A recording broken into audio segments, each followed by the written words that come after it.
お前には今日限りで勇者パーティーを抜けてもらう。あんたがいたんじゃ迷惑ってこと。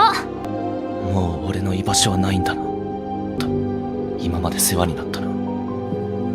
Orhan adalah pendiri kelompok petualang peringkat S terkuat. Namun ia justru dikeluarkan oleh teman-temannya sendiri karena sihir pendukung miliknya dianggap tidak cukup berguna jika dibandingkan dengan milik orang lain. Padahal sejak awal Orhan bukanlah seorang penyihir. Karena itu ia memutuskan untuk kembali pada kemampuan dan hasrat sejatinya, seni berpedang, dengan tekad untuk menjadi petualang terhebat yang pernah ada.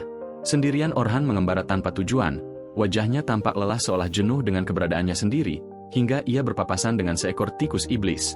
Ia pun menarik pedangnya, senjata yang sudah lama tidak ia gunakan. Menghadapkan wajahnya ke arah monster itu, Orhan menebasnya dengan satu serangan bersih yang mematikan. Saat itu ia menyadari bahwa dirinya sedikit berkarat setelah begitu lama tidak mengayunkan pedang. Aksi itu menarik perhatian tikus-tikus lain di Dungeon yang segera berlarian menghampirinya dan mencoba menyerang. Namun makhluk-makhluk itu sama sekali bukan tandingan bagi pencipta kelompok pahlawan. Dengan gerakan cepat, Orhan menghabisi mereka satu persatu. Ia menatap inti-inti monster yang berserakan di lantai Dungeon dan berpikir bahwa dirinya mungkin tidak separah yang ia kira. Barangkali masih ada harapan baginya sebagai pendekar pedang solo. Namun sebelum sempat berbalik badan, Orhan dikepung oleh sekelompok goblin yang jauh lebih kuat dibandingkan tikus iblis. Ia menyadari hal itu dengan jelas. Tak ingin mengambil risiko, ia menggunakan sihir pendukungnya pada dirinya sendiri, meningkatkan kekuatannya untuk sementara waktu, membuat tubuhnya lebih tangguh dan pedangnya jauh lebih mematikan. Para goblin pun menyerang, tetapi mereka tetap bukan lawan bagi kecepatan dan keterampilan Orhan. Hasil pengalamannya berada di kelompok peringkat S. Ia membantai mereka satu demi satu sembari menyadari bahwa ia tak pernah benar-benar mencoba menggunakan sihir pendukungnya pada diri sendiri sebelumnya. Dan kini ia merasakan betapa luar biasanya kekuatan itu. Setelah gelombang pertama goblin tumbang, Orhan hampir saja menurunkan kewaspadaannya. Namun sebelum sempat menarik napas, gelombang kedua goblin menyerangnya secara frontal. Menyadari bahwa efek sihir pendukungnya akan segera berakhir, Orhan melompat maju dan menebas semua goblin yang menghalangi jalannya, bahkan mengejar satu di antaranya hingga akhir untuk mengirimnya ke neraka. Tak lama kemudian, efek sihir pertahanannya pun memudar. Saat itulah Orhan menyadari bahwa mantranya hanya bertahan selama 3 menit dalam pertempuran. Artinya, ia harus sangat berhati-hati dalam menentukan kapan dan bagaimana menggunakannya. Tiba-tiba gelombang ketiga goblin yang seolah tak ada habisnya memasuki Dungeon dan berlari ke arahnya dengan kecepatan penuh, berniat menghabisinya. Sekali lagi, Orhan berhasil mengungguli mereka dan mulai membunuh satu persatu. Ketika menyadari bahwa sihirnya hampir berakhir, ia kembali mengaktifkan mantranya di saat-saat terakhir untuk melanjutkan serangan, hingga goblin terakhir dari gerombolan itu akhirnya tewas. Saat cahaya kehidupan memudar dari mata goblin terakhir, sebuah kenangan pahit kembali menghantui pikirannya. Ia teringat suatu sore ketika Oliver memasuki ruang kerjanya bersama Anali dan Drake, lalu dengan terang-terangan mengatakan bahwa mereka akan mengeluarkannya dari kelompok pahlawan. Orhan tertegun, berusaha memahami apa yang sedang terjadi. Ia menoleh ke arah Oliver, menanyakan apa sebenarnya maksud dari semua itu. Bukankah mereka sahabat sejak lama? Namun Oliver tetap dingin dan penuh perhitungan, mengatakan bahwa fakta mereka berasal dari desa yang sama tidak menutupi kenyataan bahwa Orhan adalah anggota paling tidak berguna di tim. Anali dan Drake ikut menimpali, mengklaim bahwa keberadaan Orhan hanya memperlambat langkah mereka dan menghalangi mereka untuk mencapai kejayaan. Hidup Orhan terasa berkelebat di depan matanya. Bagaimana mungkin sahabatnya sendiri memutuskan untuk menyingkirkannya dari kelompok yang ia dirikan? Kelompok yang dikenal sebagai kelompok pahlawan karena keberhasilan mereka menaklukkan Dungeon demi Dungeon dan menjadi salah satu yang terbaik di seluruh negeri. Oliver beralasan bahwa dalam misi penaklukan Dungeon terakhir, ia mengamati kelompok lain dan melihat betapa hebatnya penyihir pendukung mereka. Dibandingkan dengan itu, Orhan dianggap sama sekali tidak berguna. Mendengar hal itu, Orhan membantah dengan keras, menegaskan bahwa ia memang bukan seorang penyihir pendukung sejak awal. Ia hanya mengambil peran itu karena tidak ada satupun anggota lain yang memiliki bakat sihir. Ia mengorbankan posisinya sebagai pendekar pedang, berlatih sebagai penyihir pendukung, bahkan menciptakan gaya sihirnya sendiri untuk menutupi kekurangan bakatnya. Namun Anali justru menertawakannya, menyebutnya pecundang menyedihkan yang hanya mencari-cari alasan. Menurutnya, Oliver sudah jauh lebih hebat sebagai pendekar pedang sejak awal. Dengan harapan terakhir, Orhan menoleh ke arah Oliver. Tetapi sahabatnya itu dengan dingin mengatakan bahwa mereka bahkan sudah menemukan penyihir pendukung pengganti, seseorang yang akan membantu mereka naik peringkat dan meraih kejayaan. Akhirnya Orhan menerima kenyataan baru. Tak ada lagi tempat baginya di kelompok itu.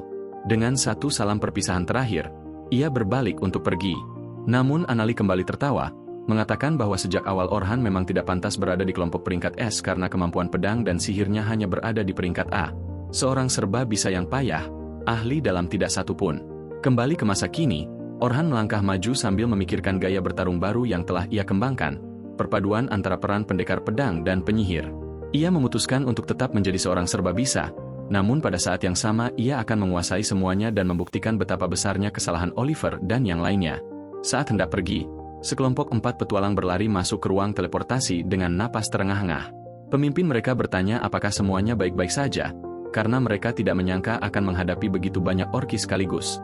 Salah satu anggota kelompok itu berkata bahwa mereka terpaksa meninggalkan seorang gadis. Sang pemimpin beralasan bahwa keputusan itu sudah benar. Jika mereka mencoba menolong gadis itu, mereka semua pasti mati. Lagi pula, gadis tersebut baru saja bergabung dengan kelompok mereka hari itu, sehingga tentu saja ia memprioritaskan sahabat lamanya. Luka akibat ditinggalkan oleh kelompoknya sendiri masih terlalu segar di benak Orhan. Karena itu, ia menoleh ke arah para petualang tersebut dan dengan dingin mengatakan bahwa ia membenci orang-orang seperti mereka. Salah satu dari mereka bersikeras bahwa mereka sama sekali tidak bisa berbuat apapun untuk menolong gadis itu. Bahkan salah satu pria mencoba menyerang Orhan. Namun ia langsung dilumpuhkan dan diseret jatuh ke lantai ketika Orhan membentaknya dengan kasar, menyuruh mereka menutup mulut jelek mereka dan segera angkat kaki. Setelah itu Orhan menoleh ke arah pemimpin mereka dan dengan amarah yang meluap bertanya kemana mereka telah membiarkan gadis itu mati. Di ujung sebuah gua, Orhan menemukannya dalam keadaan terpojok sepenuhnya, terdesak hingga ke dinding oleh sesuatu yang tampak seperti pasukan ork yang tak terhitung jumlahnya. Gadis itu terus mundur dengan air mata menggenang di matanya sambil mengaktifkan perisai pertahanannya ketika para ork semakin mendekat. Namun perisai itu tidak mampu bertahan lama. Begitu salah satu ork berhasil menembus perisai itu, mereka bersiap mengakhiri hidupnya. Pada saat itulah Orhan melompat masuk dan menggunakan sihir anginnya untuk mendorong para ork mundur. Gadis itu terkejut dan masih linglung, tetapi Orhan tidak menyia-nyiakan satu detik pun. Ia segera menghunus pedangnya dan menerjang ke arah para ork. Ork pertama mencoba menghantamnya hingga ke tanah, namun Orhan dengan mudah menangkis serangan itu.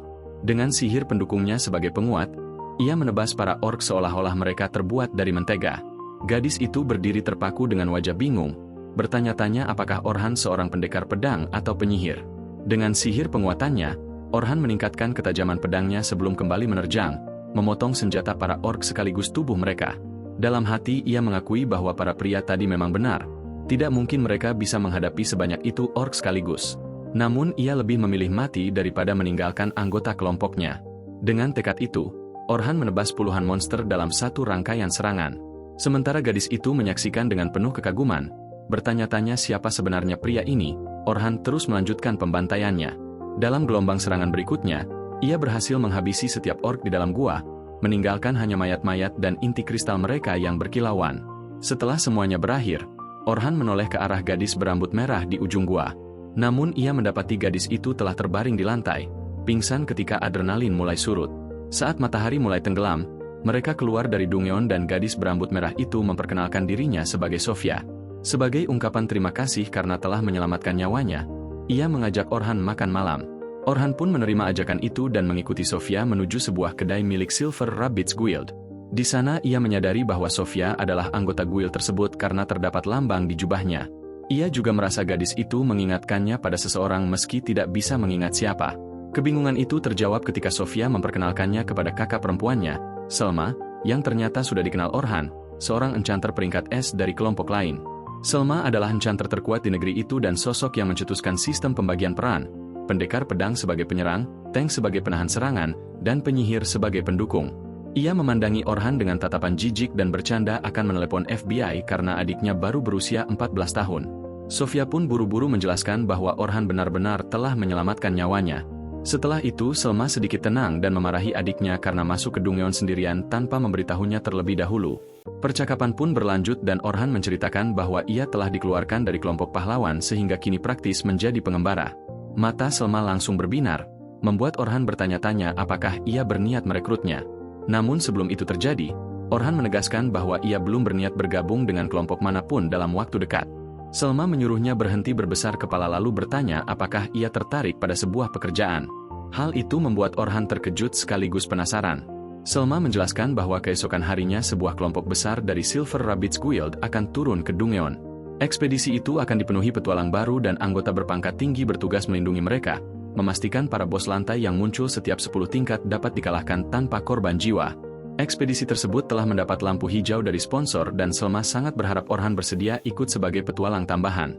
Ia juga menegaskan bahwa ia benar-benar menghormati kekuatan dan kemampuan Orhan. Jika tidak, ia tidak akan mengajukan permintaan itu. Ucapan tersebut menusuk hati Orhan karena alasan ia dikeluarkan dari kelompok pahlawan dahulu adalah karena rekan-rekannya terpesona oleh sihir Selma dan merasa mereka membutuhkan penyihir yang lebih baik. Akhirnya Orhan setuju dengan satu syarat. Ia hanya akan turun ke Dungeon sebagai pendekar pedang karena ia menganggap dirinya bukan lagi seorang penyihir. Selma sempat khawatir, tetapi memutuskan bahwa merekrutnya jauh lebih penting karena kemungkinan besar Orhan akan kembali ke peran utamanya jika keadaan menjadi genting. Setelah makan malam, Orhan mengunjungi sebuah toko perlengkapan dan pemiliknya, seorang lelaki tua, langsung menyapanya seperti sahabat lama. Pria itu adalah pembuat baju zirah dan senjata Orhan sejak awal, sejak Orhan belum menjadi siapa-siapa. Dengan hati berat, Orhan mengungkapkan bahwa ia tak lagi bisa mempromosikan tokonya karena sudah bukan bagian dari kelompok pahlawan. Ia merasa tak ada lagi yang peduli senjata apa yang ia gunakan atau dari mana ia mendapatkan zirahnya, lalu meminta maaf karena mengecewakannya. Namun lelaki tua itu hanya tersenyum dan berterima kasih atas semua yang telah Orhan lakukan sejauh ini. Ia berkata bahwa orang-orang tetap akan mendengarkan Orhan karena ia adalah orang baik yang kuat dan suatu hari pasti akan menemukan jalan kembali ke puncak. Kata-kata itu membuat mata Orhan berkaca-kaca. Ia sadar bahwa masih ada orang yang menaruh harapan padanya dan sejak saat itu ia bertekad untuk memberikan segalanya dan membangun kembali dirinya dari nol. Keesokan paginya Orhan pergi bersama Sofia untuk menemui pemimpin Silver Rabbit Clan, seorang pria bernama Finch. Finch menyambut Orhan di gedung klan dan memperkenalkan dirinya. Orhan membalas dengan mengatakan bahwa merupakan kehormatan baginya bertemu pemimpin klan Silver Rabbit. Finch tersenyum dan berkata bahwa Orhan tidak perlu bersikap terlalu tegang karena mereka berdua setara. Ia mengaku sudah lama mengetahui pencapaian Orhan dan paham bahwa Orhan adalah salah satu alasan utama kesuksesan kelompok pahlawan. Menurut Finch, sudah saatnya mereka mengesampingkan basa-basi dan mulai memikirkan apa yang sebenarnya dipikirkan masing-masing. Fokus mereka kini adalah tugas yang ada di depan mata, ekspedisi pelatihan ini. Finch menoleh ke arah Selma untuk meminta penjelasan dan perempuan itu pun mulai berbicara. Ia menjelaskan bahwa mereka akan menempuh perjalanan dari lantai pertama Dungeon hingga lantai ke-51 hanya dalam waktu 3 hari. Pada hari pertama mereka akan berhenti di lantai 21. Lalu pada hari kedua melanjutkan perjalanan hingga lantai 36. Dan akhirnya pada hari ketiga mereka menargetkan untuk menaklukkan lantai 51. Sambil menjelaskan rencana tersebut, Selma teringat percakapannya dengan Finch pada hari sebelumnya ketika ia pertama kali memberitahu bahwa Orhan telah dikeluarkan dari kelompok pahlawan. Saat itu Finch langsung mengatakan bahwa kelompok pahlawan telah membuat kesalahan terbesar dalam hidup mereka. Tanpa Orhan yang selama ini mengatur segalanya dengan sempurna, kekuatan mereka tidak akan pernah bisa menyamai kondisi sebelumnya. Selma pun setuju dengan penilaian tersebut. Ia mengatakan bahwa sihir pendukung milik Orhan telah membawa mereka mencapai tingkat yang sangat tinggi, sesuatu yang mustahil diraih tanpa bantuannya. Ia memahami bahwa secara kekuatan mentah sihir pendukung Orhan memang tidak sekuat para penyihir pendukung peringkat S lainnya. Namun kekurangan itu tertutupi oleh kecepatan mantranya yang setidaknya 4 kali lebih cepat bahkan dibandingkan dengan dirinya sendiri. Selma juga teringat pertempuran-pertempuran sebelumnya ketika Orhan menggunakan berbagai mantra orisinal ciptaannya sendiri. Lebih dari itu, kemampuannya memahami situasi pertempuran dan meresponsnya dengan keputusan yang tajam benar-benar tidak tertandingi. Tanpa kehadiran Orhan, kelompok pahlawan tidak akan mampu mempertahankan posisi puncak mereka. Hal itu membuka peluang bagi Silver Rabbits untuk menyusup dan merebut gelar sebagai kelompok terkuat di negeri ini. Semua penjelasan tersebut membuat Finch sedikit kebingungan. Ia tidak mengerti mengapa seorang enchanter pendukung berbakat seperti Orhan mau menyetujui raid gabungan ke Dungeon, padahal hampir tidak ada keuntungan yang bisa ia peroleh. Selma menjawab bahwa penyihir pendukung seringkali tidak mendapatkan ketenaran yang seharusnya mereka terima. Memang benar dirinya cukup terkenal, tetapi itu semata-mata karena aksinya cukup mencolok untuk menarik perhatian. Sementara itu, para penyihir yang benar-benar kuat justru kerap tenggelam dalam bayang-bayang tanpa pengakuan apapun. Lamunan itu terhenti ketika Orhan angkat bicara dan memastikan bahwa akan ada 10 kelompok pemula yang memasuki Dungeon dan ditemani oleh 5 orang pengawal termasuk Selma dan dirinya sendiri. Para pemula akan menghadapi monster secara bergiliran, tetapi jika terjadi sesuatu di luar dugaan, para pengawal akan turun tangan untuk memastikan mereka tetap aman tanpa cedera. Namun Orhan merasa ada satu hal yang membingungkan. Ia pun bertanya mengapa hanya ada 5 pengawal. Jika tujuan mereka adalah memastikan pengalaman yang aman bagi para pemula, bukankah lebih baik menyewa beberapa kelompok peringkat E dibandingkan hanya 5 orang peringkat S? Selma menjawab bahwa alasan mereka tidak melakukan itu adalah agar para pemula tetap merasakan tekanan menjelajahi Dungeon sehingga tidak terlalu melebih-lebihkan kemampuan mereka sendiri. Orhan sama sekali tidak mempercayai penjelasan tersebut, tetapi ia sadar bahwa mereka tidak akan mengungkapkan motif sebenarnya kepada orang luar yang tidak berafiliasi dengan klan manapun. Bagaimanapun juga Orhan memutuskan untuk menerima misi tersebut karena ia memang tidak memiliki kegiatan lain. Finch tampak senang dan mengatakan bahwa Orhan akan dibayar 2 keping emas di muka serta 10 keping emas tambahan setelah tugas selesai. Hal itu sedikit mengejutkan Orhan karena jumlah tersebut setara dengan penghasilan selama 1 tahun penuh. Namun Selma menjelaskan bahwa mereka sangat menghargainya sehingga ingin memastikan ia menerima kompensasi yang pantas. Orhan pun mengucapkan terima kasih dan berjanji akan menemui mereka keesokan paginya dengan harapan semuanya berjalan lancar. Pagi hari pun tiba. Orhan datang ke pintu masuk Dungeon, tempat ia melihat banyak petualang baru telah berkumpul untuk memulai perjalanan mereka. Ia segera menemukan Sofia dan Selma yang sudah siap berangkat. Orhan memuji pakaian Selma, tetapi hal itu justru membuat Sofia kesal. Ia kembali mengingatkan bahwa dirinya masih di bawah umur. Orhan menyuruhnya untuk sedikit lebih santai. Sofia kemudian bertanya di mana Orhan tinggal sekarang, mengingat sebelumnya ia tinggal di rumah besar milik kelompoknya. Orhan menjawab bahwa saat ini ia menginap di penginapan, tetapi dalam waktu dekat ia akan mencari tempat tinggal yang lebih permanen. Setelah itu Orhan menatap sekeliling dan berkata bahwa sepertinya semua orang telah tiba dan mereka sebaiknya segera memulai ekspedisi. Selma setuju lalu menyuruh Sofia bergabung dengan kelompoknya sebelum membawa Orhan menemui 3 pengawal lainnya yang bertugas memastikan perjalanan berjalan lancar. Selma memperkenalkan Orhan kepada mereka sambil mengatakan bahwa ia sangat kuat dan merupakan seseorang yang sangat ia percayai. Ketiga pengawal itu langsung menyambut Orhan dengan ramah. Seorang pria berambut biru bernama Atem memperkenalkan dirinya sebagai Tank. Pria pirang bernama Bernard menyusul mengaku juga sebagai Tank. Sementara itu gadis berambut pendek bernama Katie ternyata adalah seorang healer. Orhan segera menyadari bahwa dirinya berperan sebagai penyerang garis depan, sementara Selma adalah enchanter. Kombinasi ini menjadikan kelompok pengawal tersebut sangat seimbang. Namun ia bertanya-tanya dalam hati apa rencana mereka jika ia menolak tawaran bergabung. Ada sesuatu yang terasa janggal, tetapi untuk saat ini ia memutuskan untuk melanjutkan saja dan melihat bagaimana semuanya akan berkembang. Tak lama kemudian Selma mengumpulkan seluruh pemula di satu tempat dan memperkenalkan Orhan kepada mereka. Ia mengatakan bahwa mereka mendapatkan seorang penolong yang luar biasa kuat sehingga tidak perlu takut akan apapun. Ia bahkan menyebutkan bahwa Orhan pernah mencapai lantai ke-94 Dungeon, sesuatu yang bahkan belum pernah ia capai sendiri, dan bahwa Orhan dulunya adalah anggota kelompok pahlawan. Hal itu menjadikannya salah satu orang terkuat di negeri ini. Penjelasan tersebut membuat para pemula sangat bersemangat dan merasa jauh lebih percaya diri. Namun tekanan itu justru membuat Orhan sedikit terintimidasi karena ia sadar banyak orang kini menaruh harapan besar padanya. Setelah semuanya siap, Selma menyuruh para pengawal lain memimpin kelompok masing-masing. Ia kemudian memberitahu Orhan bahwa ia akan memimpin kelompok ke-10 yang dianggap sebagai kelompok paling menjanjikan di antara semuanya. Menurutnya, dengan bimbingan yang tepat mereka bahkan mampu menghadapi Dungeon tingkat menengah dengan mudah. Hal ini kembali membuat Orhan bingung. Ia bertanya-tanya mengapa kelompok unggulan justru diserahkan kepadanya, seorang yang seharusnya dianggap sebagai orang luar. Meski begitu, ia tetap melangkah menuju kelompok ke-10 dan menyadari bahwa Sofia berada di kelompok yang sama. Ia bertanya apakah ada anggota kelompok yang terlambat karena ia hanya melihat 3 orang. Namun seorang anak laki-laki pirang bernama Logan mengatakan bahwa memang hanya mereka bertiga yang tergabung dalam kelompok tersebut. Ini cukup tidak biasa karena kelompok beranggotakan 3 orang tergolong langka. Logan dengan percaya diri menjelaskan bahwa hanya ada 3 orang karena tidak ada siapapun yang mampu mengimbangi mereka. Ia mengaku sebagai pemimpin kelompok dan menyatakan bahwa dirinya adalah seorang enchanter yang suatu hari nanti akan menjadi jauh lebih hebat daripada Selma sendiri. Orhan segera menyadari bahwa anak laki-laki itu memiliki masalah sikap dan ia pun bertanya-tanya apakah hal tersebut kelak akan berbalik menjadi bumerang.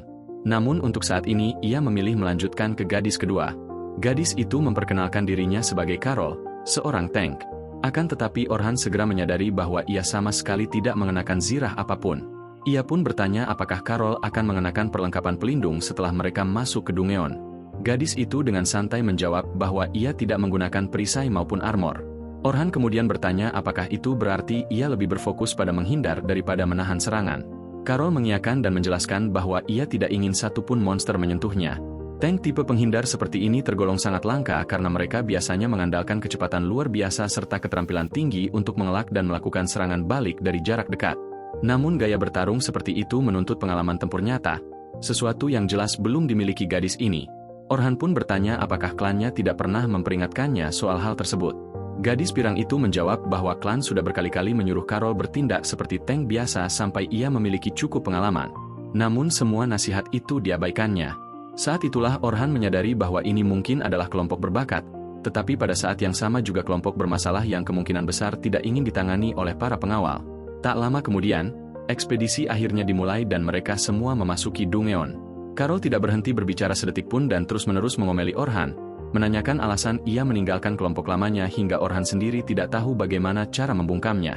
Perjalanan mereka sejauh ini berjalan lancar berkat jebakan sihir yang dipasang Orhan di belakang mereka, yang secara otomatis menghabisi monster-monster lemah. Ia tidak ingin membuang waktu untuk pertarungan yang tidak perlu. Akhirnya mereka tiba di lantai 20 dan kini Orhan memiliki gambaran yang lebih jelas tentang kelompoknya. Ia menyadari bahwa si pirang bukan hanya banyak bicara, melainkan benar-benar memiliki kemampuan yang cukup besar sebagai enchanter dan bahkan mampu beroperasi di level kelompok peringkat A jika terus berkembang. Sayangnya, ia buruk dalam memberi arahan, padahal hal itu sangat penting bagi seorang enchanter. Carol sendiri sangat cepat, sesuatu yang memang dibutuhkan oleh tank tipe penghindar. Namun ada dua masalah besar padanya. Pertama, ia sering menerjang monster tanpa berpikir panjang, padahal peran utamanya seharusnya memastikan kelompok tetap aman. Kedua, ia menggunakan dua belati kecil sebagai senjata utama. Senjata itu memang cocok dengan gaya bertarungnya, tetapi kemungkinan besar tidak memiliki daya hancur yang cukup saat benar-benar dibutuhkan. Sofia adalah yang terlemah di antara mereka dalam hal bakat murni. Meski begitu, ia masih berada di atas level pemula total dan tidak memiliki kekurangan besar apapun, yang justru membuatnya menjadi anggota paling seimbang dalam kelompok tersebut.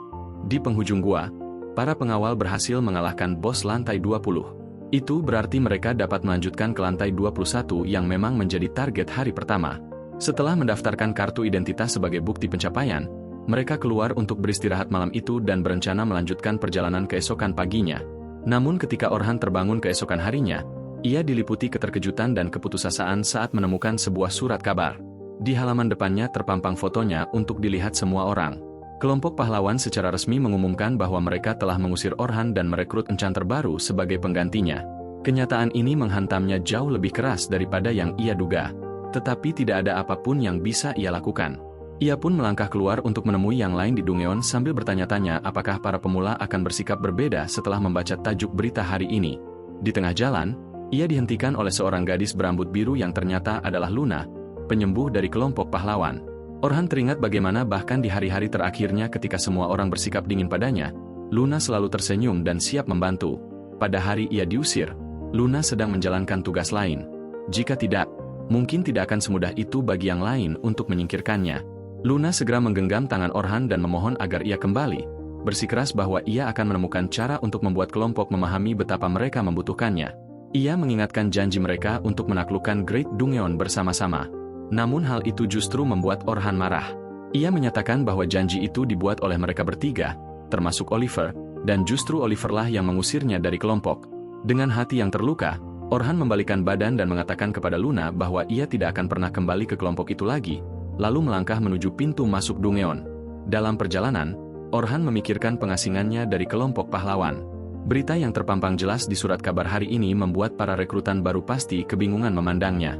Apalagi sebelumnya Selma begitu membesar-besarkan reputasinya sebagai mantan anggota kelompok pahlawan yang kini runtuh seketika. Saat tiba di pintu masuk Dungeon, para pemula sudah berkumpul, tetapi suasananya terasa berbeda. Jelas mereka telah membaca surat kabar tersebut. Bisik-bisik pun terdengar membicarakan fakta bahwa Orhan bukan lagi bagian dari kelompok pahlawan. Logan berpikir keadaannya mungkin lain jika Orhan pergi atas kehendaknya sendiri. Namun karena koran menuliskan bahwa ia diusir karena dianggap terlalu lemah, situasinya menjadi canggung. Orhan mencoba menyapa para pemula, tetapi hanya mendapat respons dingin. Ia segera menyadari bahwa sikap mereka berubah akibat tajuk berita yang menyesatkan. Tak lama kemudian Selma datang bersama Atem, Bernard, dan Katie lalu meminta maaf atas kesalahpahaman tersebut. Ia mengaku telah mengungkap masa lalu Orhan di kelompok pahlawan demi menenangkan para pemula. Orhan menegaskan bahwa itu bukan kesalahan Selma, memintanya tetap memimpin rombongan memasuki Dungeon, sementara ia sendiri akan memberi dukungan dari belakang. Atem, Bernard, dan Katie pun mengingatkan bahwa satu fakta tak terbantahkan. Orhan adalah salah satu dari sedikit orang yang pernah mencapai lantai 94 dan kembali hidup. Kecurigaan pun sedikit mereda. Saat bergabung dengan kelompoknya, Sofia dan Carol menyapanya hangat, sementara Logan tampak ragu. Untuk mencairkan suasana, Orhan menyinggung surat kabar hari ini. Sofia dan Carol menolaknya mentah-mentah, sedangkan Logan langsung menanyakan kebenaran isi berita itu. Orhan mengakui bahwa berita tersebut secara teknis benar. Ia memang dikeluarkan dari kelompok karena dianggap lemah, serta meminta maaf karena tidak menceritakannya sejak awal. Namun Sofia segera membantah, menegaskan bahwa Orhan sangat kuat dan pernah mengalahkan gerombolan orc sendirian tanpa kesulitan. Berterima kasih atas kepercayaan itu, Orhan meyakinkan rombongan bahwa meski bukan lagi pahlawan, ia mampu membantu mereka mencapai lantai 51 dengan aman. Para gadis menerima penjelasan itu, sementara Logan justru tampak kecewa. Tak lama kemudian mereka pun memasuki Dungeon. Hari itu para rekrutan bergerak dari lantai 21 hingga lantai 35. Peran Orhan hanya mengamati dari belakang dan turun tangan jika situasi benar-benar tak terkendali. Perjalanan mereka berjalan lancar. Carol menaklukkan seluruh monster di lantai 24 dengan belati kembarnya serta gaya bertarung jarak dekat yang agresif dan personal. Di sisi lain, Sofia berhasil menghadapi monster-monster besar di lantai 30. Pencapaian yang bahkan membuat Orhan terkejut dan diam-diam menyadari bahwa ia sempat meremehkan kemampuannya. Tak lama kemudian mereka memasuki lantai 31, lantai tengah yang menandai wilayah asing bagi para rekrutan. Kali ini Orhan memimpin di barisan depan, waspada terhadap bahaya yang mengintai. Benar saja, ia segera merasakan keberadaan sekelompok goblin, disusul seekor orc yang tersesat di area yang sama. Meski situasinya sedikit rumit, Orhan tetap tenang dan memberi perintah. Carol menangani goblin, sementara Sofia menghadapi orc dengan sihir jarak jauhnya. Perintah itu langsung dijalankan. Carol menerjang goblin tanpa ragu, sedangkan Sofia bersiap melawan orc. Orhan sempat meminta Logan memberi dukungan. Namun sebelum kalimatnya selesai, Logan sudah lebih dulu membentuk lingkaran sihir dan melantunkan mantra peningkat kelincahan untuk Carol. Meski begitu, di dalam hatinya Logan masih meragukan kelayakan Orhan sebagai pembimbing, menganggapnya tidak sekuat reputasi yang pernah disandangnya. Arahannya terlalu sederhana. Keadaan mendadak memburuk ketika kehadiran orc memicu trauma lama Sofia, membuatnya panik dan kehilangan fokus. Situasi itu nyaris berujung bencana. Terlebih Logan tengah memusatkan sihirnya pada Carol. Dalam kebingungan, Logan menatap Orhan, mempertanyakan perannya sebagai pembimbing. Namun keraguan itu sirna saat Orhan membentuk tanda sihir yang menurunkan kecepatan orc secara drastis. Ia mendekati Sofia dan dengan suara tenang memintanya mengambil waktu, membidik dengan tepat, serta mengingat bahwa ia jauh lebih kuat daripada lawannya. Mendengar itu, Sofia menarik napas dalam-dalam dan melepaskan bola api raksasa yang menghancurkan orc hingga berkeping-keping. Aksi tersebut mengejutkan semua orang, termasuk Orhan. Carol segera memeluk Sofia, sementara Orhan memujinya atas serangan luar biasa itu. Tak lama kemudian, mereka tiba di lantai ke-35, di mana mereka berhadapan dengan seekor tarantula kematian. Logan langsung kehilangan ketenangannya, yakin bahwa mereka semua akan mati karena merasa mustahil mengalahkan makhluk tersebut. Namun baik Sofia maupun Carol sepenuhnya mempercayai Orhan dan hanya berdiri siaga menunggu perintahnya. Orhan segera memerintahkan Logan untuk memberikan peningkatan kelincahan dan kekuatan kepada Carol serta peningkatan sihir kepada Sofia. Logan sempat berpikir bahwa Orhan telah gila karena menggunakan strategi yang sama seperti sebelumnya tanpa perubahan apapun. Meski begitu, ia tetap mengikuti perintah dan melantunkan mantra-mantra tersebut. Selanjutnya, Orhan meminta Carol menghadapi monster itu dalam pertarungan jarak dekat dan memastikan perhatian tarantula tetap tertuju padanya. Carol mengangguk mantap dan langsung menerjang ke arah monster tersebut. Logan berusaha menghentikannya, namun Orhan menahan Logan dan menjelaskan bahwa jika ia ikut maju ke depan, mereka semua justru akan berada dalam posisi yang sangat tidak menguntungkan. Kemudian Orhan memerintahkan Sofia untuk melompat ke atas monster dan menyayat punggungnya. Sofia segera memahami tugas itu, melompat ke atas kepala tarantula dan menggoreskan pedangnya dari depan hingga ke belakang. Orhan lalu meminta Sofia untuk terus mengalihkan perhatian monster tersebut sambil mengingatkannya agar berhati-hati karena laba-laba itu berbisa dan semua serangannya harus dihindari tanpa gagal. Tarantula itu mulai menusuk Carol dengan kaki-kakinya yang runcing. Namun Carol terus menghindar dan bahkan berhasil menepis beberapa serangan balik. Melihat situasi tersebut, Orhan mengatakan kepada Logan bahwa ia harus terus mempertahankan mantranya pada Carol karena nyawanya kini benar-benar berada di tangan Logan. Setelah itu, Orhan beralih kepada Sofia dan memintanya melumpuhkan monster tersebut. Sofia langsung mengerti dan menggunakan kemampuan pemotong panah batu untuk menebas kaki-kaki tarantula, memaksanya roboh ke tanah. Carol mulai bersorak gembira, namun Orhan segera memperingatkannya agar tetap waspada karena pertarungan belum berakhir. Sayangnya, peringatan itu datang terlambat. Monster laba-laba tersebut belum mati dan segera menembakkan jaringnya, menangkap Carol dan menariknya mendekat. Orhan langsung memerintahkan Logan memberikan peningkatan kekuatan dan kecepatan kepada Carol, yang segera dilakukan tanpa bantahan. Namun Carol justru panik dan gagal membebaskan diri hingga memohon bantuan Orhan. Dengan cepat, Orhan memerintahkan Sofia menyiapkan panah batu, sementara ia sendiri memperkuat belati Carol dengan sihir peningkat ketajaman. Dorongan kekuatan itu memberi Carol kesempatan yang ia butuhkan untuk melepaskan diri dari cengkeraman monster. Sofia langsung menindaklanjutinya dengan mantra panah batu yang menghantam monster tersebut dengan kekuatan dahsyat dan membunuhnya seketika. Ekspedisi hari itu pun berakhir. Orhan memuji Logan atas penggunaan sihir pendukungnya, karena tanpa itu mereka tidak akan mampu memenangkan seluruh pertarungan hari ini. Saat mereka keluar dari gua, matahari mulai terbenam dan Selma mengucapkan selamat kepada seluruh rekrutan atas pencapaian mereka sejauh ini. Ia mengatakan bahwa mereka telah melakukan pekerjaan yang luar biasa dan tahap terakhir perjalanan akan berlangsung keesokan harinya sehingga mereka harus beristirahat dan makan dengan baik. Setelah itu mereka pun berpisah menuju jalan masing-masing. Namun Orhan dihentikan oleh Adhem dan Bernard yang mengajaknya makan siang bersama. Setelah berpikir sejenak, Orhan menerima tawaran tersebut karena tidak setiap hari ada orang yang mentraktirnya. Dalam perjalanan kembali ke kota, Logan bertanya kepada Sofia tentang pertemuannya di masa lalu saat Orhan pertama kali menyelamatkan nyawanya, termasuk detail tentang jenis sihir yang digunakan. Sofia mencoba mengingat dan menjawab bahwa Orhan pertama-tama menggunakan semburan angin, lalu memperkuat pedangnya dengan sihir sebelum menebas setiap ork hingga hancur. Mendengar itu, Logan menyadari bahwa ada sesuatu yang sangat berbeda dari Orhan. Hari ini ia melihat sendiri bagaimana Orhan dengan santai menggunakan sihir untuk menurunkan kelincahan ork yang menyerang Sofia. Mantra-mantra semacam itu dikenal sebagai debuff dan sangat sulit untuk dilakukan. Bahkan penyihir berbakat seperti Selma pun hampir tidak mampu menggunakan satu debuff dalam beberapa hari, itu pun dengan banyak persiapan. Selain itu, Orhan bertindak layaknya seorang perapal sihir yang sempurna. Ia tahu kapan harus menggunakan aspek tertentu dari sebuah mantra dalam pertarungan tim, memahami dengan tepat kapan efek peningkatan akan berakhir, dan bahkan menggunakan sihir antisipatif untuk memprediksi pergerakan musuh. Semua itu membuat Logan menyadari bahwa selama ini ia sepenuhnya salah menilai Orhan. Ia bukanlah penyihir biasa, melainkan seorang jenius sejati. Kembali ke kota, Orhan singgah di sebuah kedai bersama Bernard dan Adhem. Mereka mempersilakannya memesan apapun yang ia inginkan karena semua akan mereka tanggung. Tak lama kemudian, mereka mulai menanyakan peran sebenarnya Orhan, mengingat dulu ia dikenal sebagai seorang enchanter di dalam kelompok pahlawan, sementara sekarang ia mengaku sebagai seorang pendekar pedang. Orhan pun menjelaskan bahwa sejak awal dirinya selalu bercita-cita menjadi pendekar pedang. Semua itu bermula ketika ia menyaksikan kakeknya menebas seekor monster besar yang pernah mengamuk dan memasuki desa mereka. Pemandangan itu terpatri kuat di benaknya, membuatnya bertekad bahwa apapun yang terjadi ia akan menjadi seorang pendekar pedang. Keinginan itu sempat terwujud karena ia memang berperan sebagai pendekar pedang di dalam kelompok pahlawan. Namun keadaan mulai berubah ketika mereka menuruni lantai-lantai bawah. Laju perjalanan mereka perlahan melambat seiring meningkatnya kekuatan dan keganasan monster yang mereka hadapi. Pada saat yang sama, Selma memopulerkan strategi tim di mana seluruh anggota sepenuhnya bergantung pada keputusan sang enchanter. Tanpa banyak pilihan, mereka pun memutuskan menerapkan strategi tersebut. Sayangnya, di dalam seluruh kelompok itu tidak ada seorang pun yang memiliki afinitas alami sebagai enchanter. Pilihan terbaik dan satu-satunya jatuh kepada Orhan.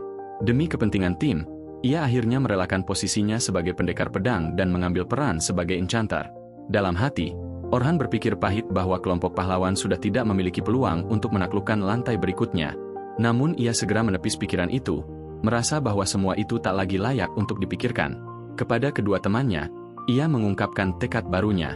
Ia ingin menjadi pendekar pedang paling seimbang yang mampu menghadapi bahkan lantai-lantai bawah sendirian tanpa bergantung pada kelompok manapun.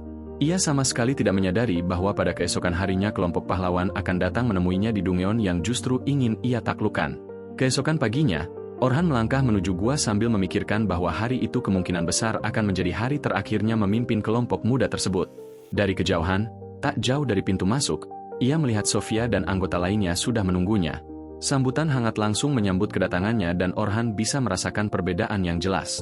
Kepercayaan diri kelompok itu terhadapnya tampak jauh lebih kuat dibandingkan hari sebelumnya. Bahkan Logan yang biasanya kaku terlihat jauh lebih terbuka dan penuh keyakinan. Tak lama kemudian, Carol angkat bicara. Ia mengatakan bahwa karena ini adalah hari terakhir, Sofia sebenarnya ingin menyampaikan sesuatu. Dengan senyum usil, Carol menyenggol Sofia, mendorongnya agar berani berbicara. Namun Sofia justru terdiam. Raut wajahnya menunjukkan rasa gugup dan malu yang membuatnya tak sanggup mengungkapkan isi hatinya. Padahal malam sebelumnya saat mandi, Sofia sempat bercerita kepada Carol bahwa ia berharap Orhan mau tetap tinggal di klan Night Rabbit dan membantu mereka mencapai puncak. Sebelum Sofia sempat mengumpulkan keberanian untuk berbicara langsung, Orhan dipanggil oleh Selma. Ia pun berpamitan dan sempat berjanji kepada Sofia bahwa mereka akan berbicara nanti. Dalam perjalanannya menuju para pemandu lain, Orhan tanpa sengaja mendengar obrolan para pendatang baru yang membahas bahwa kelompok pahlawan juga akan memasuki Dungyeon hari itu. Mereka berencana melakukan uji coba dengan anggota baru untuk memastikan kerja sama tim berjalan baik. Rasa penasaran membuat Orhan bertanya-tanya lantai mana yang akan mereka tuju. Tak lama kemudian, ia mengetahui bahwa mereka tidak akan langsung menuju lantai terdalam, yakni lantai 94, melainkan memulai dari lantai 92. Mendengar hal itu, Orhan terkejut. Menurutnya, memulai dari lantai setinggi itu dengan anggota baru adalah keputusan yang gegabah. Ia merasa seharusnya mereka mencoba lantai yang lebih rendah terlebih dahulu demi membangun kekompakan. Namun pada akhirnya Orhan memilih mengabaikan urusan kelompok pahlawan dan memusatkan pikirannya pada tujuan yang sedang ia jalani. Di lantai 92, Oliver, pemimpin kelompok, membakar semangat timnya. Ia meyakinkan semua orang bahwa mereka seharusnya tidak akan menemui banyak kesulitan, meski tetap harus waspada. Perhatiannya kemudian tertuju pada anggota terbaru mereka, P, seorang enchantress berambut hijau. Sang pemimpin meminta Pili menunjukkan kemampuannya, sementara sang penyihir dengan nada meremehkan menyindir bahwa Pili bukanlah tukang serba bisa setengah-setengah seperti Orhan sehingga tidak akan menjadi masalah. Pandangan Oliver lalu beralih kepada Luna yang sejak tadi memilih diam sebagai bentuk penentangan terselubung. Ia memang tidak pernah menginginkan Orhan pergi. Namun Oliver yakin bahwa setelah penjelajahan ini bahkan Luna pun akan mengakui bahwa keputusan mereka benar dan bahwa Orhan adalah masalah utama. Kenyataannya, Luna sama sekali tidak dilibatkan dalam rencana untuk menyingkirkan Orhan. Ia baru mengetahui semuanya malam sebelumnya saat Oliver mengadakan pesta kecil untuk merayakan bergabungnya Pili. Dalam suasana itu, Anneli dan Derek mengejek Orhan, menyebut bahwa kini mereka memiliki enchantress yang sesungguhnya dan bukan sosok serba bisa yang tak berguna. Mereka membual bahwa dengan Pili mencapai lantai 100 hanyalah soal waktu. Anneli bahkan sempat mengatakan bahwa kelompok mereka sebenarnya kaya raya, hanya saja Orhan terlalu berhati-hati dalam menggunakan uang. Ucapan itu membuat P merasa tidak nyaman dan mempertanyakan apakah dana kelompok memang boleh dipakai untuk kepentingan pribadi. Anneli menepis kekhawatiran itu dengan enteng. Sementara Oliver memotong pembicaraan dan menyatakan bahwa membahas Orhan sudah tidak relevan lagi. Saat gelas-gelas diangkat untuk menyambut Pili, Luna tiba-tiba masuk ruangan dengan napas terengah. Ia meminta berbicara dengan Oliver. Menyadari ada orang asing di sana, ia meminta percakapan itu dilakukan secara pribadi. Namun Oliver menolak dan memilih membahasnya di depan semua orang. Dengan terpaksa, Luna mengungkapkan bahwa ia baru mendengar Orhan akan ikut dalam penyerbuan bersama Night Silver Rabbit dan ia tidak mengerti bagaimana hal itu bisa terjadi. Kebingungan langsung menyebar. Anneli dan Derek mempertanyakan bagaimana mungkin Orhan bisa bergabung dengan klan tersebut hanya dalam 3 hari setelah mereka sendiri meremehkannya. Derek menuduh bahwa Orhan pasti memanfaatkan lencana peringkat S yang menurutnya berkat kelompok itu. Luna semakin bingung hingga Oliver meminta semua orang tenang. Namun sebelum ia sempat menjelaskan, Anneli menyela dan dengan dingin menyatakan bahwa Orhan telah meninggalkan kelompok 3 hari lalu. Berita itu membuat Luna terpukul. Namun Derek dengan kasar mengoreksi bahwa Orhan tidak pergi dengan sukarela. Merekalah yang mengusirnya. Luna menatap Oliver, meminta kepastian, dan Oliver mengiyakannya dengan tenang sambil mencoba memperkenalkan P. Luna langsung memotongnya, menegaskan bahwa ia sejak awal menolak siapapun yang menggantikan Orhan. Amarah pun meledak, membuat suasana semakin panas. Meski Oliver berusaha menenangkan keadaan, ia berargumen bahwa Orhan sudah tidak cukup baik bagi kelompok mereka dan hanya akan menjadi beban. Namun Luna dengan tegas menolak, menyebut Orhan sebagai inti kelompok dan alasan utama mereka bisa melangkah sejauh ini. Ia yakin tanpa Orhan mereka tidak akan mampu melangkah lebih jauh. Sayangnya keputusan sudah dibuat dan Orhan telah dikeluarkan. Menutup perdebatan, Oliver mengalihkan pembahasan ke rencana berikutnya. Ia menyatakan bahwa bersama Pili mereka akan memulai dari lantai 92 dan perlahan naik hingga lantai 94. Namun Luna langsung menolak rencana itu mentah-mentah, menegaskan bahwa ia tidak berniat mempertaruhkan nyawanya seperti yang tampaknya siap dilakukan oleh yang lain. Derek tertawa keras, merasa heran bagaimana mungkin mereka dianggap mencari mati jika memulai dari lantai 92, padahal sebelumnya mereka sudah berhasil menembus hingga lantai 94. Luna menanggapi dengan nada serius, menjelaskan bahwa meskipun P adalah seorang enchantress berbakat, mereka seharusnya memulai dari lantai yang lebih rendah terlebih dahulu sebelum naik lebih jauh. Namun Derek dengan keras kepala bersikeras bahwa mereka sudah membersihkan lantai 93 sehingga tidak ada alasan untuk mundur. Luna menggeleng tak percaya. Menurutnya, pemikiran itu benar-benar gila mengingat lantai 92 dihuni oleh naga hitam, makhluk yang hampir saja membinasakan mereka pada pertemuan terakhir. Anneli justru tertawa santai, berkata bahwa saat itu mereka masih membawa enchanter yang lemah dan kali ini pertarungan melawan naga seharusnya terasa jauh lebih mudah. Oliver ikut menimpali bahwa tujuan mereka hanyalah menguji kekompakan tim, bukan benar-benar bertarung melawan naga hitam. Luna berusaha membantah dan tetap bersikukuh bahwa mereka seharusnya memulai dari bawah. Namun Oliver memotongnya, menegaskan bahwa keputusan sudah dibuat dan tidak bisa diubah. Kembali ke kenyataan, parti pahlawan itu berhadapan langsung dengan Mehmet, penghuni lantai 92. Monster ini sebelumnya berhasil mereka kalahkan dengan mudah. Namun kali ini situasinya berbeda. Oliver melesat maju dan mengayunkan pedangnya, tetapi Mehmet berhasil menahan serangan itu dan mendorongnya mundur hingga ia harus berlindung, sementara Drake bersiap menghadapi serangan balasan. Begitu berada di balik perlindungan, buff pada tubuh Oliver memudar dan ia kembali merasakan sensasi berat yang menekan seluruh tubuhnya setiap kali efek penguat itu hilang. Ia menoleh pada Pili dan bertanya mengapa buff mereka begitu cepat melemah. Pili menjawab bahwa ia masih belum sepenuhnya memahami ritme pertarungan tim dan seiring waktu seharusnya semuanya akan membaik. Jawaban itu mengejutkan Oliver, mengingat bagaimana Orhan dulu mampu memahami seluruh gaya bertarung mereka hanya dalam beberapa jam pertama di Dungeon. Belum sempat ia merenung lebih jauh, Mehmet tiba-tiba melepaskan ledakan energi ke arah Drake. Ia mencoba menahannya, tetapi justru terpeleset sehingga serangan itu berbelok ke arah Anneli. Teriakan marah pun keluar dari mulut Anneli yang memaki Drake karena dianggap ceroboh. Drake sendiri kebingungan, bertanya-tanya mengapa pertahanannya terasa begitu rapuh. Padahal serangan seperti itu seharusnya mudah ia tangkis. Anneli kemudian terjun langsung, menembakkan rentetan api ke arah monster. Namun serangan itu nyaris tak memberikan dampak apapun. Oliver berteriak agar ia bertarung dengan serius, tetapi Anneli membalas bahwa ia sudah melakukan yang biasa ia lakukan, hanya saja entah mengapa kekuatannya terasa jauh berkurang. Oliver segera meminta Pili untuk kembali meningkatkan daya sihir Anneli dan perintah itu pun dilakukan. Sayangnya, bahkan setelah diperkuat, ledakan api tersebut tetap tak meninggalkan bekas sedikit pun pada tubuh Mehmet. Sebagai balasan, monster itu kembali melepaskan ledakan energi yang hampir saja menghantam Anneli, memaksanya bersembunyi di balik batu besar. Oliver terdiam kaget. Sihir Pili seharusnya jauh lebih kuat dibandingkan milik Orhan. Namun kenyataannya mereka justru terdesak oleh monster yang dulu dengan mudah mereka kalahkan. Sebuah tembakan energi lain hampir mengenainya, membuatnya tersadar dan menghindar dengan susah payah. Sementara serangan berikutnya berhasil diblokir oleh Drake.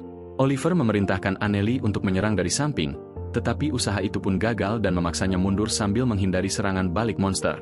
Dengan nada tegang, Oliver meminta Pili untuk mengawasi pergerakan monster dan memberi peringatan. Pili menolak, mengatakan bahwa mustahil baginya melakukan itu sambil menjalankan tugas lain. Oliver menegaskan bahwa mengendalikan alur pertempuran adalah tugas seorang enchanter. Anneli ikut menyela dengan nada tajam, menyebut Pili tak berguna dan menganggap mereka seharusnya tidak pernah membawanya ke dalam party. Di tengah kekacauan itu, Oliver menyadari satu hal yang mengganggu. Tak seorang pun dari mereka berada dalam kondisi sekuat biasanya. Bahkan ia sendiri tak mampu mengeluarkan kekuatan penuh pedangnya. Secara teori, sihir Pili seharusnya memberi peningkatan kekuatan yang luar biasa. Namun kenyataannya semuanya terasa salah. Sebelum mereka sempat mengambil keputusan, tanah bergetar hebat. Dari kedalaman Dungeon, naga hitam muncul dan terbang ke arah mereka. Luna langsung berkeringat dingin, berteriak panik agar mereka segera pergi.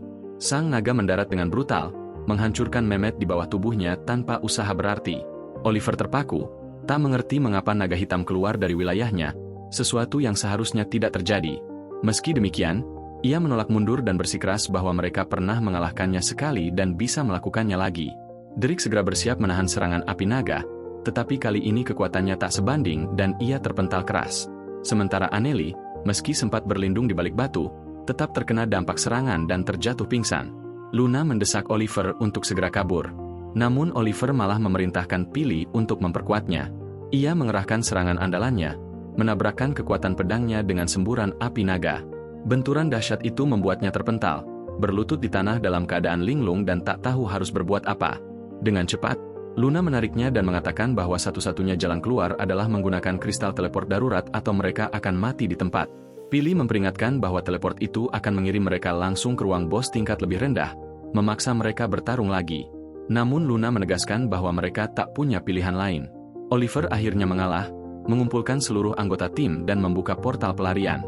Namun tepat sebelum mereka melangkah masuk, naga hitam menyerbu dan menghantam mereka hingga terpental.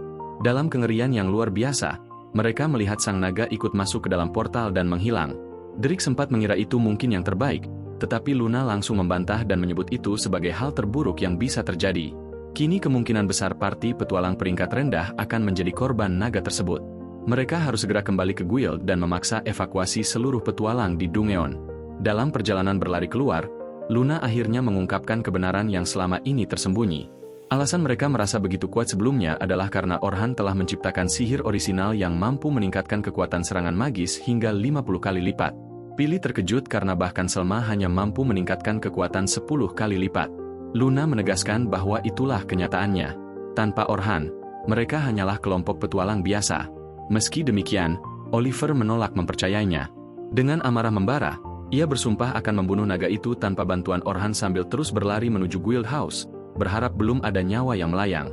Kembali di lantai 50, Orhan memberitahu anggota partinya bahwa begitu mereka mencapai lantai 51, tujuan mereka akan tercapai. Setelah itu mereka akan kembali pada hari yang sama dengan bantuan kristal teleportasi.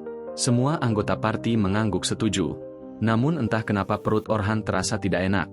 Ia menoleh ke sekeliling, tetapi tak menemukan sesuatu yang janggal.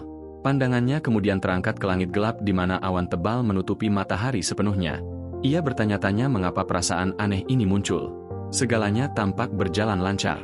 Sebentar lagi mereka akan menghadapi bos lantai, sesuatu yang seharusnya bukan masalah besar bagi para guide. Setelah itu mereka bisa pulang dan menutup hari dengan misi yang sukses sempurna. Lalu mengapa perasaan ganjil ini terus memperingatkannya bahwa sesuatu telah berjalan sangat salah dan mereka semua berada di ambang bahaya yang belum mereka sadari. Seharusnya pergi sekarang juga. Suara Carol memecah lamunannya, menanyakan monster seperti apa yang akan mereka hadapi kali ini. Orhan menangkap kilatan antusiasme di mata gadis itu dan menjelaskan bahwa sebagai tank, tugas utamanya adalah melindungi rekan-rekannya, bukan berlari sendirian ke arah musuh dengan harapan bisa menghabisi semuanya sendiri. Namun Carol tampaknya tidak sependapat. Ia berargumen bahwa jika ia bisa mengatasi semua musuh seorang diri, secara teknis ia justru mempermudah pekerjaan tim dan memastikan tidak ada yang berada dalam bahaya. Menurutnya, tank memang seharusnya berada di garis depan dan itulah yang selalu ia lakukan. Ia pun langsung meminta lebih banyak saran agar bisa bertarung dengan lebih baik lagi. Orhan menghela napas lelah dan berkata bahwa Carol seharusnya mulai belajar bekerja sebagai sebuah tim, alih-alih mencoba melakukan segalanya sendirian. Semakin cepat ia belajar, semakin baik untuk masa depannya, terutama saat satu-satunya cara untuk maju adalah dengan mengandalkan rekan satu tim. Carol tidak terlalu menyukai gagasan itu dan menganggapnya membosankan. Namun Logan menegurnya agar memperhatikan dan bersyukur karena mendapatkan nasihat sehebat itu. Ia bahkan mengutip perkataan petualang legendaris Albert yang mengatakan bahwa kerja sama tim adalah kunci segalanya. Orhan menoleh ke arah bocah pirang itu dan bertanya apakah Albert yang ia maksud adalah Albert dari klan Night Rabbit. Logan langsung bersemangat mengetahui ada orang lain yang juga gemar membaca, bukan sekadar bertingkah seperti barbar di dalam Dungeon. Orhan menjelaskan bahwa hampir semua orang pasti mengenal Albert, anggota terkuat yang tak terbantahkan dari Night Sky Rabbits. Konon ia gugur saat bertarung melawan naga hitam di lantai 92 tahun lalu. Logan menambahkan bahwa bahkan dalam kematiannya, Albert telah menjadi legenda yang akan selalu dikenang. Namun suasana Carol berubah muram. Dengan suara pelan, ia berkata bahwa Albert mati saat mencoba melindungi salah satu rekannya, meski itu memang tugas seorang tank. Wajahnya semakin gelap ketika ia melanjutkan bahwa Albert tahu kematiannya akan menghapus senyum dari wajah keluarganya, tetapi ia tetap tidak peduli. Itulah sebabnya Carol percaya bahwa cara terbaik menjadi pelindung adalah menjaga orang yang dilindungi tetap sejauh mungkin darinya. Ia menyimpulkan bahwa jika ia bertarung sendirian di garis depan sementara timnya tetap di belakang, maka mereka tidak akan berada dalam bahaya dan masih bisa melarikan diri jika keadaan memburuk. Orhan melihat luka yang tersimpan di wajah Carol dan memutuskan bahwa ini sudah di luar kapasitasnya. Sebagai orang luar, ia merasa seharusnya tidak ikut mencampuri lebih jauh. Untuk mencairkan suasana, ia berkata bahwa hari ini ia akan sangat mengandalkan Carol untuk menghadapi para musuh. Seketika wajah Carol kembali bersinar dan ia dengan penuh semangat menjawab agar semuanya diserahkan padanya. Sofia yang jelas tidak ingin kehilangan perhatian segera menarik fokus semua orang kembali kepadanya. Dengan nada manja, ia bertanya kepada Orhan apa saja kekurangannya dan bagaimana ia bisa menjadi rekan tim sekaligus penyihir yang lebih baik.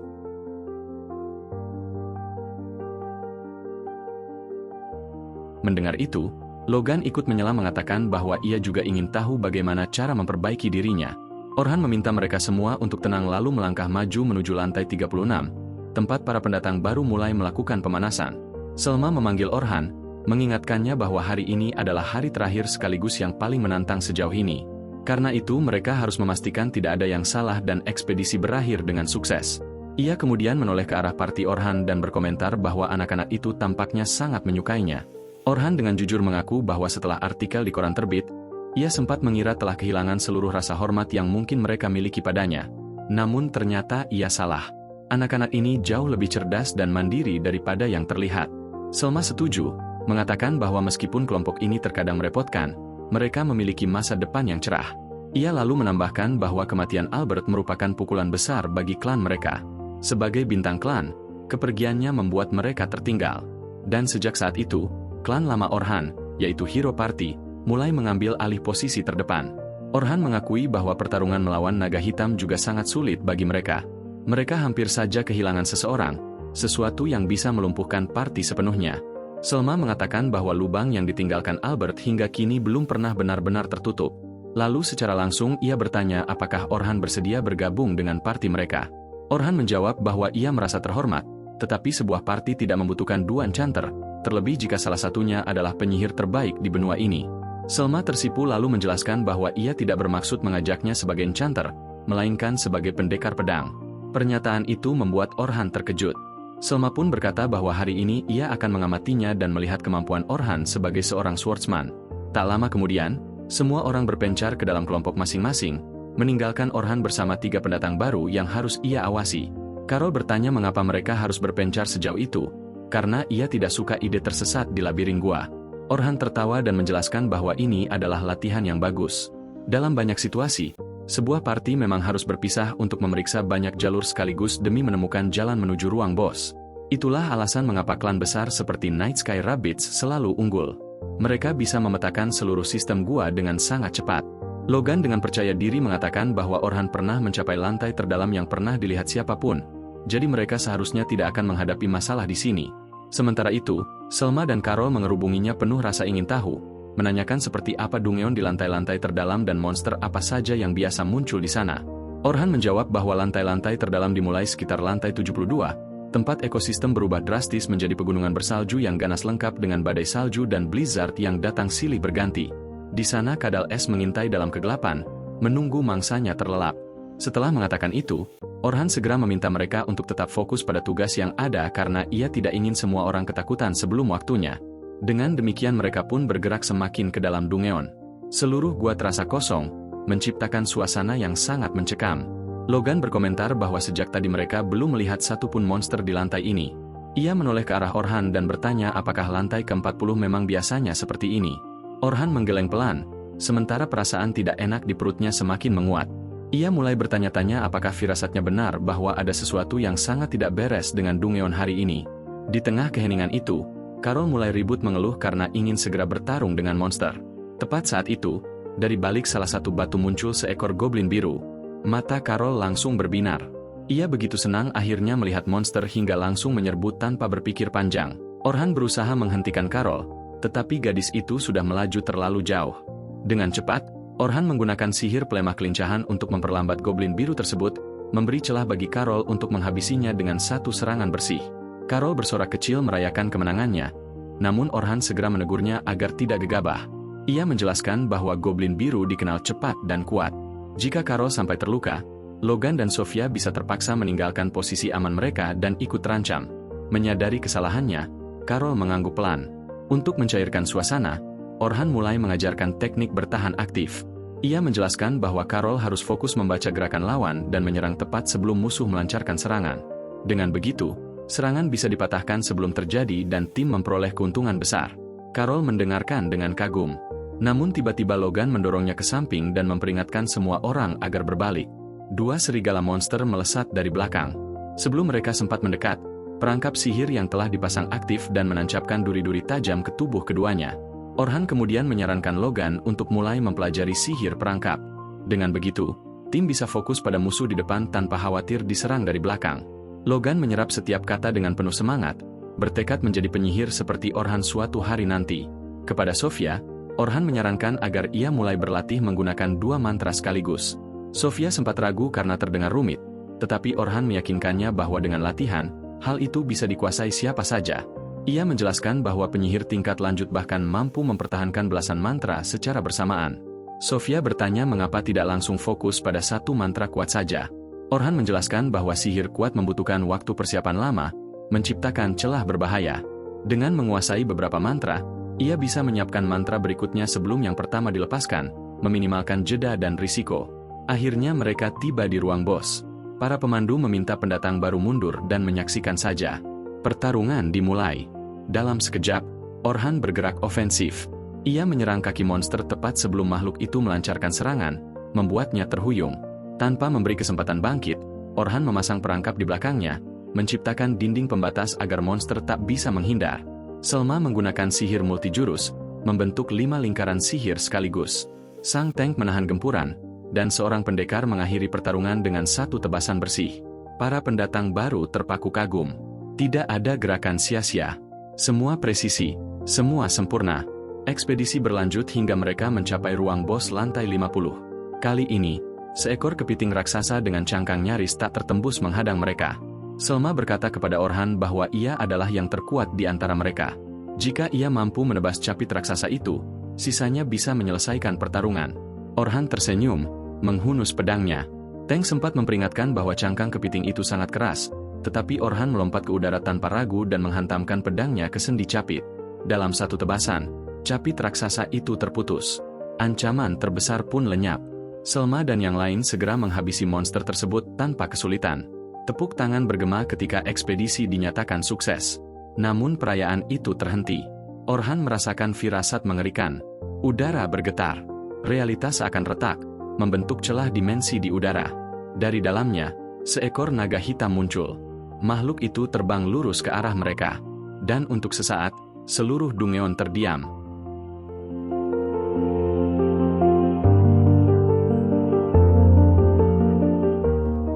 Perayaan yang semula berlangsung penuh kelegaan tiba-tiba terhenti. Orhan merasakan firasat buruk yang membuat jantungnya berdegup kencang. Dalam sekejap, realitas di sekitar mereka retak seperti kaca pecah. Dari celah dimensi itu, seekor naga hitam raksasa muncul dan terbang lurus ke arah mereka. Darah Orhan terasa membeku saat tatapannya bertemu dengan makhluk mengerikan itu. Tanpa berpikir panjang, ia berteriak sekuat tenaga, memerintahkan semua orang untuk segera melarikan diri. Namun hanya Orhan yang masih mampu berpikir jernih. Para pemandu peringkat A lainnya terpaku di tempat. Tubuh mereka seakan terkunci oleh tekanan luar biasa yang dipancarkan naga tersebut. Para ranker yang tak mampu bergerak hanya bisa bertanya dalam hati, mengapa monster sejati seperti ini muncul di lantai dengan tingkat serendah ini? Selma masih bisa berpikir, meski tubuhnya juga tak sanggup digerakkan. Ia sadar harus segera mengambil alih komando demi memastikan para rookie bisa selamat. Tetapi aura naga itu begitu menyesakan. Udara terasa berat, seolah oksigen tersedot habis dari sekitar mereka. Pikiran Selma dipenuhi cerita-cerita horor tentang naga hitam, monster pemangsa petualang yang membantai mangsanya tanpa sisa. Sementara itu, Orhan memaksa dirinya berpikir cepat. Ia teringat bahwa mereka telah mengalahkan bos lantai ini. Artinya, kristal teleportasi di ujung gua sudah aktif. Jika mereka bisa mencapainya, mereka dapat keluar dengan selamat. Itulah satu-satunya jalan. Ia hendak mengajak yang lain mengikuti rencananya.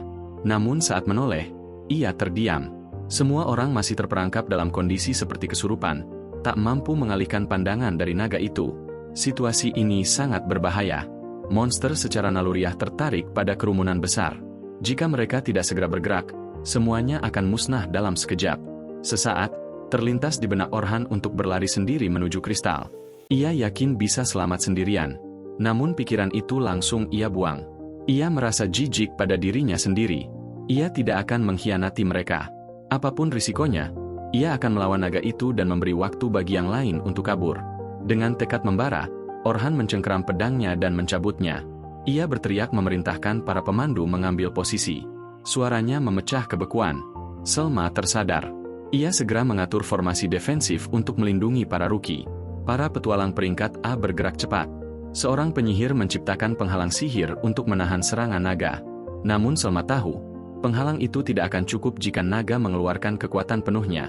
Tanpa rasa takut, Orhan berlari ke arah naga sambil mengaktifkan sihir perlindungannya untuk memperkuat para pemandu. Berkat itu, mereka terhindar dari kematian yang hampir pasti. Meski tubuhnya gemetar, Orhan terus bergerak. Ia menghindari setiap serangan sambil mundur secara taktis, tidak memberi kesempatan naga mengumpulkan serangan penuh. Tiba-tiba, ia mengeluarkan belati kecil dan melemparkannya tepat ke mata naga. Secara refleks, naga itu menutup matanya. Itulah momen yang ditunggu Orhan.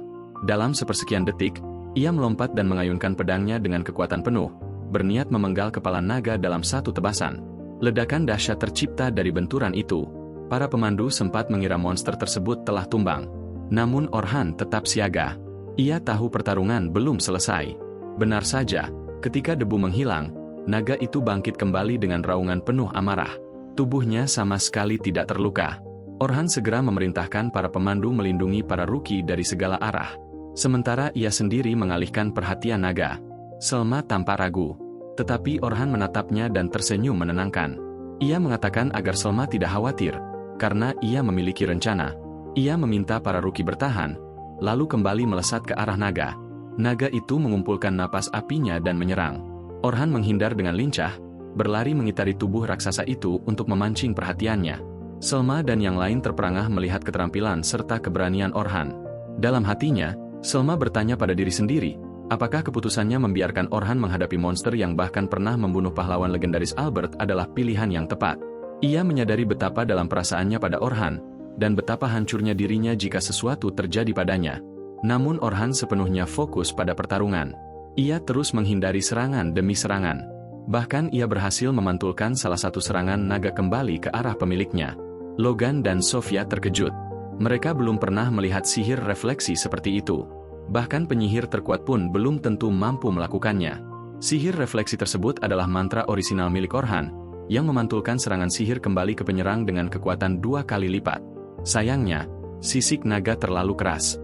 Meski menerima semburan api sekuat itu, monster tersebut tetap berdiri tanpa luka berarti. Orhan sadar, tidak ada pilihan lain. Ia harus mengambil risiko. Dengan napas berat, ia mengaktifkan status peningkat multicasting dan menciptakan 6 lingkaran sihir yang berputar di sekelilingnya. Orhan menciptakan 6 lingkaran sihir sekaligus. Selma terkesima. Bahkan penyihir tingkat tinggi pun biasanya kesulitan menggunakan lebih dari 3 lingkaran sihir dalam waktu bersamaan. Namun Orhan melakukannya tanpa terlihat kelelahan sedikitpun. Belum sempat Selma memutuskan untuk membantu, Orhan kembali mengaktifkan peningkatan seluruh statusnya. Lalu ia melakukannya lagi. Dan sekali lagi. Secara total, ia melipat gandakan kekuatannya hingga 6 kali lipat. Para pemandu terdiam. Apa yang dilakukan Orhan seharusnya mustahil. Tubuhnya mulai bercahaya, diselimuti kilatan listrik. Naga itu menyerang dengan sabetan ekor yang dahsyat. Namun dalam sekejap, Orhan menghilang dan muncul di tepian tebing dengan kecepatan luar biasa. Begitu cepat hingga Selma merasa seolah ia berteleportasi. Tubuh Selma gemetar saat menyadari potensi sejati Orhan. Ia telah melampaui batas seorang penyihir pendukung manapun dalam sejarah. Seolah-olah ia sedang menulis ulang hukum sihir itu sendiri. Namun kekuatan sebesar itu menuntut harga mahal. Saat Orhan mendarat kembali, darah mengalir dari hidungnya. Ia tahu tubuh manusianya tidak dirancang untuk menahan beban kekuatan sebesar ini. Mananya terkuras cepat. Ia baru saja menggunakan 32 mantra sekaligus. Ia sadar, satu-satunya cara untuk menang adalah mengakhiri pertarungan secepat mungkin. Dengan sisa tenaga yang ada, Orhan kembali berlari ke arah naga. Ia menghindari serangan, lalu melompat untuk menyerang dari atas. Naga itu menyadari niatnya dan mengayunkan ekor untuk menjatuhkannya. Namun Orhan telah mengantisipasinya. Ia menciptakan pijakan mana di udara dan berdiri di atasnya, membuat serangan naga meleset sepenuhnya. Logan tertegun, bertanya-tanya apakah itu juga salah satu mantra orisinal milik Orhan. Yang baru saja digunakan Orhan adalah mantra spesialnya bernama Magic Convergence. Sebuah sihir yang menyedot mana dari lingkungan sekitar lalu memusatkannya ke dalam area kecil. Oliver memiliki kemampuan serupa, tetapi ia menggunakannya murni untuk menyerang, sementara urusan pertahanan selalu dipercayakan kepada Orhan. Kali ini, Orhan memperkuat ketajaman pedangnya sebelum mengayunkannya sekali lagi. Serangannya berhasil.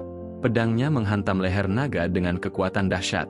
Monster itu roboh ke tanah dengan dentuman berat. Logan dan Sofia bersorak, mengira makhluk kegelapan itu telah dikalahkan. Namun Selma tahu, semuanya belum selesai. Kemungkinan besar naga itu hanya terluka ringan. Di sisi lain, Orhan sudah berada di ambang batasnya. Ia terhuyung, berusaha menjaga keseimbangan sambil terus memaksakan diri menyerang. Ia tak ingin memberi naga itu sedikit pun kesempatan untuk pulih. Selma ingin membantu, tetapi ia sadar, bahkan para anggota terkuat klan mereka yang bertarung bersama pun sebelumnya tidak mampu melukai naga itu. Lalu apa yang bisa ia lakukan seorang diri? Naga itu bangkit kembali. Dengan semburan napas api, ia menciptakan jarak antara dirinya dan Orhan. Kemudian ia mengumpulkan sihir gelap di sekeliling tubuhnya dan menembakkan rentetan tombak sihir. Orhan mengandalkan kecepatannya untuk menghindari sebagian besar serangan itu. Di tengah kekacauan, pikirannya melayang ke masa lalu. Ke masa ketika hidup terasa penuh warna, saat ia bermain di jalanan bersama Oliver tanpa beban apapun. Hingga suatu hari, semuanya berubah.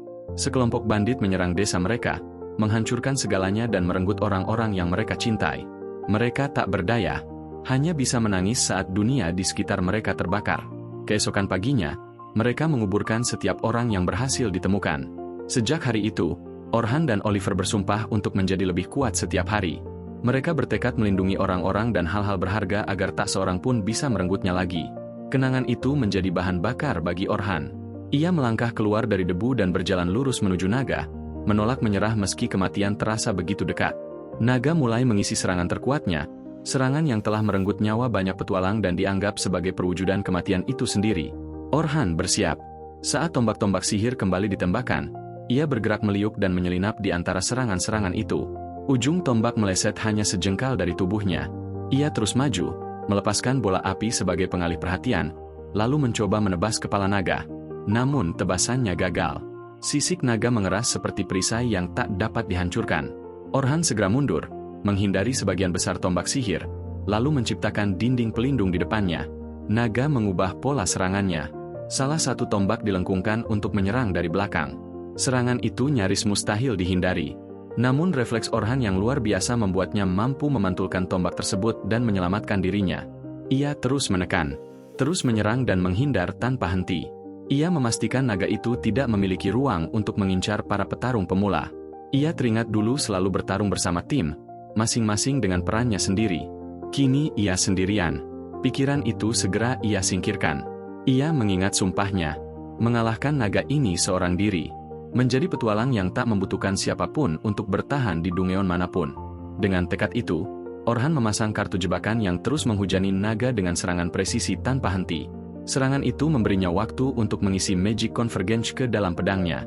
Teknik itu mirip dengan jurus pamungkas Oliver. Namun kali ini, bilah pedang Orhan berubah sepenuhnya hitam. Dan seperti yang diketahui, sekali bilah itu menghitam, tidak ada jalan kembali. Dengan seluruh kekuatannya, Orhan mengayunkan serangan tersebut. Ia menembus rentetan serangan naga dan menghantam dada monster itu tepat sasaran. Namun sebelum ada kesempatan untuk merayakan, naga itu kembali bangkit dan langsung menyerang balik. Orhan terpaksa berlari, menghindari serangan demi serangan yang datang tanpa henti. Penguat tubuhnya mulai memudar. Dengan sisa mana terakhir, ia kembali meningkatkan kemampuannya dan melancarkan satu serangan dahsyat yang menghantam naga hingga jatuh dari udara. Tetapi makhluk itu tetap hidup. Ia kembali berdiri. Orhan terengah-engah. Ia sadar, baik dirinya maupun naga itu sama-sama berada di ambang batas. Bahkan pedangnya tak lagi sanggup menahan tekanan. Bilahnya hancur menjadi serpihan kecil. Saat itulah Orhan memutuskan pertarungan ini harus berakhir sekarang. Entah dengan kemenangan, atau kematian. Ia memanggil sebuah lubang kegelapan di hadapannya, menyedot seluruh energi di sekitar mereka. Energi itu dipadatkan hingga membentuk pedang cahaya yang sangat terfokus. Ia menggenggamnya dengan kedua tangan, bersiap untuk pertarungan terakhir. Naga langsung menembakkan tombak-tombak sihir ke arahnya. Dengan sisa kekuatan terakhir, Orhan menghindari semua serangan itu. Ia memanfaatkan sihir penangkis dan pantulan untuk membingungkan lawannya. Hingga akhirnya, ia memantul dari salah satu sihir pantulannya sendiri dan melesat lurus menuju naga. Ia mengayunkan serangan terkuatnya ke arah kepala makhluk itu. Ledakan besar terjadi, menelan segalanya dalam debu tebal. Beberapa saat kemudian, debu perlahan menghilang. Selma menahan napas. Di tengah puing dan bekas kehancuran, Orhan masih berdiri. Ia terengah-engah, bersandar pada pedang energi yang mulai memudar. Tanpa ia sadari, ia baru saja mencatat sejarah sebagai orang pertama yang berhasil mengalahkan naga hitam seorang diri. Sementara itu, Luna dan rombongan para pahlawan bergegas menuju sarang naga hitam, berharap dapat menaklukkannya sesuai perintah Dewan Sihir. Namun tepat sebelum mencapai pintu masuk sarang, mereka melihat cahaya teleportasi menyala terang di udara. Dalam sekejap, mereka menyadari bahwa naga hitam telah dipindahkan keluar. Rombongan pahlawan langsung bersiaga, bersiap menghadapi makhluk legendaris itu. Namun pemandangan di depan mereka membuat semuanya terdiam. Naga hitam itu telah tumbang sepenuhnya. Tak seorang pun mampu mempercayainya. Selama ini mereka menganggap diri sebagai yang terkuat di antara yang terkuat. Bagaimana mungkin makhluk sekuat itu dikalahkan oleh orang lain? Luna kemudian menyadari sesuatu yang lain. Di belakang tubuh besar naga itu, beberapa orang juga baru saja diteleportasi keluar, termasuk Orhan dan para pemula yang berlatih bersamanya. Luna yang pertama menyadari kondisi Orhan. Tubuhnya penuh luka, napasnya berat, seolah baru saja melewati pertarungan hidup dan mati. Sebaliknya, para pemula terlihat baik-baik saja, seakan mereka baru kembali dari perjalanan santai. Hanya ada satu kesimpulan, Orhan menghadapi naga hitam itu sendirian. Dan ia menang. Bos yang selama ini tak pernah bisa ditaklukkan, yang telah merenggut nyawa begitu banyak petualang, kini tumbang oleh satu orang. Luna segera menghampirinya untuk menyembuhkan luka-lukanya. Namun Orhan menolak dengan halus. Tatapannya menyiratkan sesuatu. Ia tak lagi membutuhkan bantuan dari kelompok yang pernah mengkhianati kepercayaannya. Ia hanya berkata singkat kepada Luna agar mengurus sisa-sisa naga itu. Lalu ia berjalan pergi tanpa menoleh. Derek mencoba menghentikannya. Ia menuntut penjelasan, tak bisa menerima kenyataan bahwa seseorang yang ia anggap lemah mampu mengalahkan naga hitam. Namun Luna menahan Derek. Ia mengatakan bahwa Orhan sudah cukup disakiti. Ucapan itu melukai harga diri Derek. Prajurit yang selama ini menyimpan rasa tidak aman dalam dirinya itu melesat menyerang Luna. Sayangnya, ia bukan tandingan. Dengan satu mantra, Luna membatasi gerakannya dan menghentikan pertarungan itu bahkan sebelum benar-benar dimulai. Oliver kemudian turun tangan, meminta mereka menghentikan keributan. Ia sendiri mengakui bahwa sampai saat ini pun ia masih sulit mempercayai betapa kuatnya Orhan sebenarnya. Malam harinya, Sofia harus menulis laporan tentang apa yang ia pelajari dari Orhan selama ekspedisi 3 hari. Wajahnya memerah ketika menyadari bahwa hampir seluruh isi laporan itu akan membahas dirinya. Orhan telah mengajarinya keberanian saat menghadapi rasa takut. Ia membimbingnya merapal mantra tingkat tinggi pertamanya. Ia juga menunjukkan bagaimana bertarung dengan efisien dan presisi. Namun meski harus menulis, kertas di depannya tetap kosong. Sofia hanya duduk memikirkan Orhan, wajahnya semakin memerah. Tak lama kemudian, Selma masuk ke kamar mereka. Keduanya memang berbagi ruangan yang sama. Selma langsung menjatuhkan diri ke tempat tidur. Hari itu benar-benar melelahkan. Mereka baru saja menghadapi naga hitam, dan setelah semua kekacauan itu masih banyak urusan yang harus diselesaikan. Sofia menegurnya, mengingatkan bahwa walaupun lelah, ia tetap harus mandi sebelum tidur. Kebersihan adalah prioritas. Selma yang terlalu lelah hanya bergumam bahwa ia akan mandi besok saja. Dengan wajah serius namun sedikit malu, Sofia bahkan menawarkan untuk mandi bersama jika itu bisa membuat kakaknya bangkit. Setelah sedikit bujukan, keduanya akhirnya berendam di air hangat. Di sanalah Selma membuka isi hatinya. Menyaksikan Orhan melawan naga hitam adalah pengalaman yang belum pernah ia lihat sebelumnya. Ia mengakui bahwa pria itu benar-benar luar biasa. Namun justru karena itulah ia merasa terpuruk. Tingkat kemampuan yang diperlihatkan Orhan begitu tinggi hingga membuatnya menyadari betapa besar jarak di antara mereka. Selma menyadari bahwa ia sendiri tak mampu sepenuhnya memahami kekuatan Orhan. Sebagai salah satu enchanter terkuat di benua itu, ia merasa memiliki kewajiban moral untuk setidaknya mampu mengimbangi seseorang seperti dirinya. Namun kini ia sadar, jurang di antara mereka begitu besar. Dengan polos, Sofia mengatakan bahwa ia justru memahami apa yang dilakukan Orhan saat melawan naga hitam. Selma terkejut dan meminta penjelasan. Dengan penuh semangat, Sofia menjabarkan dasar-dasar teknik yang digunakan Orhan. Menurutnya, semua langkah itu dieksekusi dengan sempurna. Selma pun menyadari sesuatu. Meskipun Sofia mungkin belum memahami lapisan terdalam dari teknik tersebut, ia telah memahami dengan sangat baik apa yang memang seharusnya ia pahami pada levelnya sendiri. Saat itulah Selma menyadari bahwa adiknya adalah seorang jenius. Ironisnya, kesadaran itu justru membuatnya semakin merasa kecil. Melihat perubahan ekspresi kakaknya, Sofia langsung memeluknya erat-erat. Ia berkata bahwa bagi dirinya, Selma adalah orang yang paling ia hormati. Ia bersikeras bahwa kakaknya jauh lebih hebat daripada yang ia kira. Kata-kata itu menjadi penghiburan terbesar bagi Selma malam itu. Keesokan harinya, Orhan terbangun dengan rasa sakit luar biasa di sekujur tubuhnya. Ia babak belur setelah menggunakan begitu banyak mantra dalam satu pertempuran, sesuatu yang belum pernah ia lakukan sebelumnya. Ia bahkan harus terus-menerus menggunakan enchantment pereda nyeri hanya untuk bisa bertahan. Namun ia tak bisa terus berbaring. Saat ia bangkit, orang pertama yang menyambutnya adalah Selma. Mereka sarapan bersama. Di sana, Selma menyampaikan bahwa atasannya ingin bertemu dengannya. Karena ekspedisi 3 hari telah usai dan ia tak memiliki rencana lain, Orhan memutuskan untuk ikut. Ia dibawa menemui atasan Selma yang langsung berbicara tanpa basa-basi. Orhan ditawari untuk bergabung dengan klan Night Sky Silver Rabbits, bukan sebagai anggota biasa, melainkan sebagai letnan di partai terkuat mereka. Sebagian besar orang pasti akan langsung menerima tawaran seperti itu. Namun bagi Orhan, bayangan pengkhianatan oleh orang terdekat di masa lalu membuatnya berhati-hati.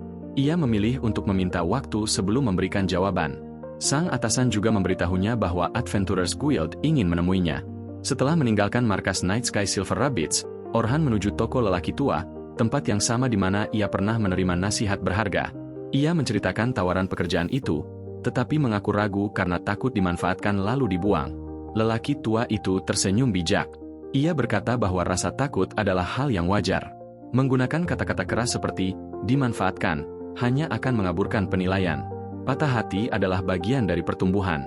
Jika Orhan membiarkan rasa takut mengendalikan pilihannya, ia tak akan pernah benar-benar berkembang. Nasihat itu menyalakan kembali kejernihan dalam benaknya. Dengan langkah yang lebih mantap, Orhan akhirnya pergi ke Adventurers Guild. Di sana, bukan hanya Dewan Sihir yang menunggunya, rombongan para pahlawan juga telah hadir.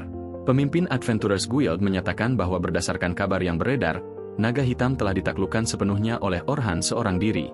Namun kelompok pahlawan membantah pernyataan tersebut. Meskipun sebelumnya merekalah yang menimbulkan masalah, mereka bersikeras bahwa dalam pertarungan sebelumnya merekalah yang telah melemahkan naga hitam, sehingga memungkinkan Orhan memberikan pukulan terakhir. Orhan bahkan tidak merasa perlu menanggapi klaim yang menurutnya menggelikan itu. Baginya, yang benar-benar tak bisa ia toleransi adalah kecerobohan Oliver sebagai seorang pemimpin. Ia menegaskan bahwa setelah merekrut anggota baru, mereka justru langsung menuju lantai 92 Dungeon, tempat naga hitam bersemayam. Oliver membela diri dengan mengatakan bahwa mereka membawa seorang enchanter yang jauh lebih kuat, dan tugas enchanter hanyalah berdiri di belakang serta memberikan penguatan kepada tim. Orhan tidak sependapat. Di hadapan semua orang, ia menjelaskan bahwa seorang enchanter harus terus memantau durasi setiap penguatan pada tiap anggota, sekaligus membaca alur pertempuran yang terus berubah. Ia mempertanyakan bagaimana tanggung jawab sebesar itu bisa dianggap mudah. Perkataan itu membuat Oliver semakin geram. Dalam hatinya, ia sadar bahwa Orhan tidak salah. Namun mengakuinya di depan dewan hanya akan mempermalukannya lebih dalam. Sementara itu, Logan, Sofia, dan Carol menemui Selma dan menanyakan di mana Orhan tinggal. Mereka ingin membujuknya bergabung dengan klan Night Sky Silver Rabbits. Selama ekspedisi 3 hari bersama, mereka merasa telah belajar begitu banyak darinya. Mereka yakin jika Orhan menjadi anggota tetap, ia akan mengajarkan lebih banyak hal lagi. Bahkan membayangkan bisa bertemu dengannya setiap hari saja sudah membuat mereka bersemangat. Selma tidak memberikan alamat rumah Orhan. Namun ia memberitahu bahwa saat ini Orhan masih berada di Adventurers Guild. Jika mereka cepat, mungkin mereka masih bisa mengejarnya. Dengan antusiasme seperti anak kecil, ketiganya langsung berlari. Selma hanya tersenyum melihat mereka begitu bersemangat mengejar Orhan. Sementara itu, Orhan telah meninggalkan guild dan hendak pulang ketika ia melihat ketiganya berlari ke arahnya. Tanpa ragu, ia langsung berbalik dan berlari ke arah sebaliknya. Setelah berhasil menghindari mereka, ia mendapati dirinya kembali berada di toko lelaki tua. Lelaki tua itu bertanya mengapa Orhan begitu ingin menghindari mereka, padahal jelas mereka sangat menghormatinya sebagai mentor. Orhan pun mulai menjelaskan bahwa untuk saat ini ia tidak ingin bergabung dengan kelompok manapun. Ia tahu Logan, Sofia, dan Carol ingin merekrutnya ke Night Sky Silver Rabbits.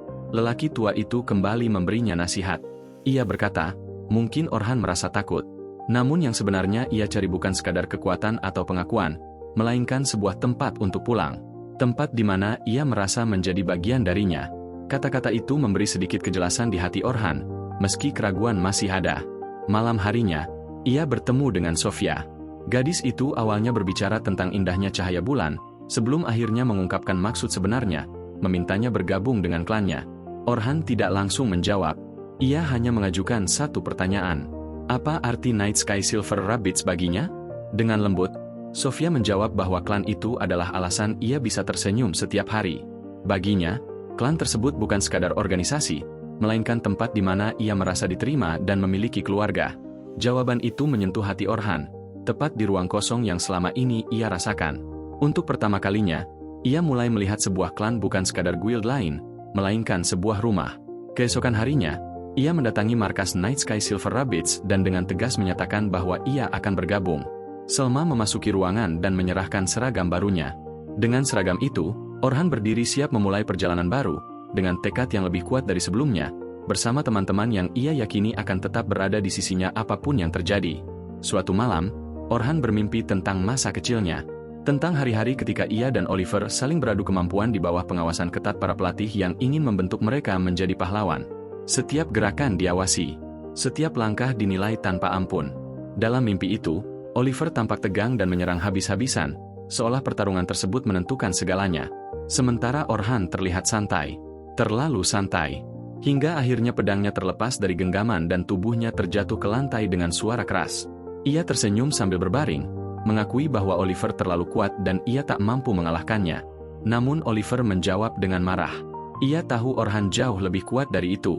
Dulu Orhan selalu menang. Orhan hanya tersenyum tipis dan berkata bahwa ia sudah tidak sekuat dulu, bahwa Oliver telah melampauinya sejak lama.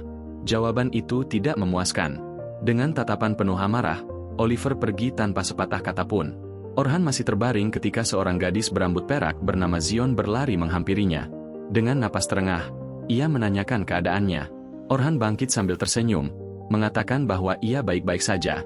Meski sedikit malu karena Zion melihatnya kalah seperti itu, namun Zion justru tersenyum lembut. Baginya, Orhan tetap bertarung dengan gagah. Ia terlihat sangat keren. Ia bahkan berkata bahwa ia tahu betul apa yang mampu dilakukan Orhan jika ia membuka kekuatan sejatinya. Orhan menggeleng pelan. Ia tak bisa lagi melakukannya. Jantungnya lemah. Tubuhnya tak sanggup menahan beban kekuatan itu. Zion berjanji suatu hari akan membantunya mengatasi semuanya. Namun entah mengapa, kata-kata itu seperti terhapus dari ingatan Orhan. Seolah disensor oleh takdir. Ia tak lagi mengingat dengan jelas apa yang mereka bicarakan.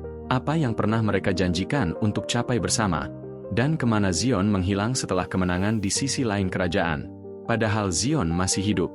Kini ia berada di sisi yang berbeda. Ia memimpin kelompok kecil beranggotakan 3 orang dalam sebuah kultus fanatik. Tanpa ragu, mereka membantai 5 kelompok petualang kuat hanya karena para petualang itu bukan bagian dari faksi mereka. Setelah semuanya tewas, mereka melanjutkan perjalanan. Tiba-tiba, seorang pria berjubah putih muncul di hadapan Zion. Ia membawa kabar dari para pemimpin kultus. Seorang pria tak dikenal di kerajaan utara telah mengalahkan naga hitam seorang diri. Zion diperintahkan untuk menyelidiki orang itu. Jika memungkinkan, ia harus merekrutnya. Namun jika ia menolak, ia harus dibunuh saat itu juga. Zion berpikir sejenak. Mustahil itu Oliver. Ia terlalu terkenal untuk disebut tak dikenal. Lalu siapa? Namun pada akhirnya, itu tidak terlalu penting.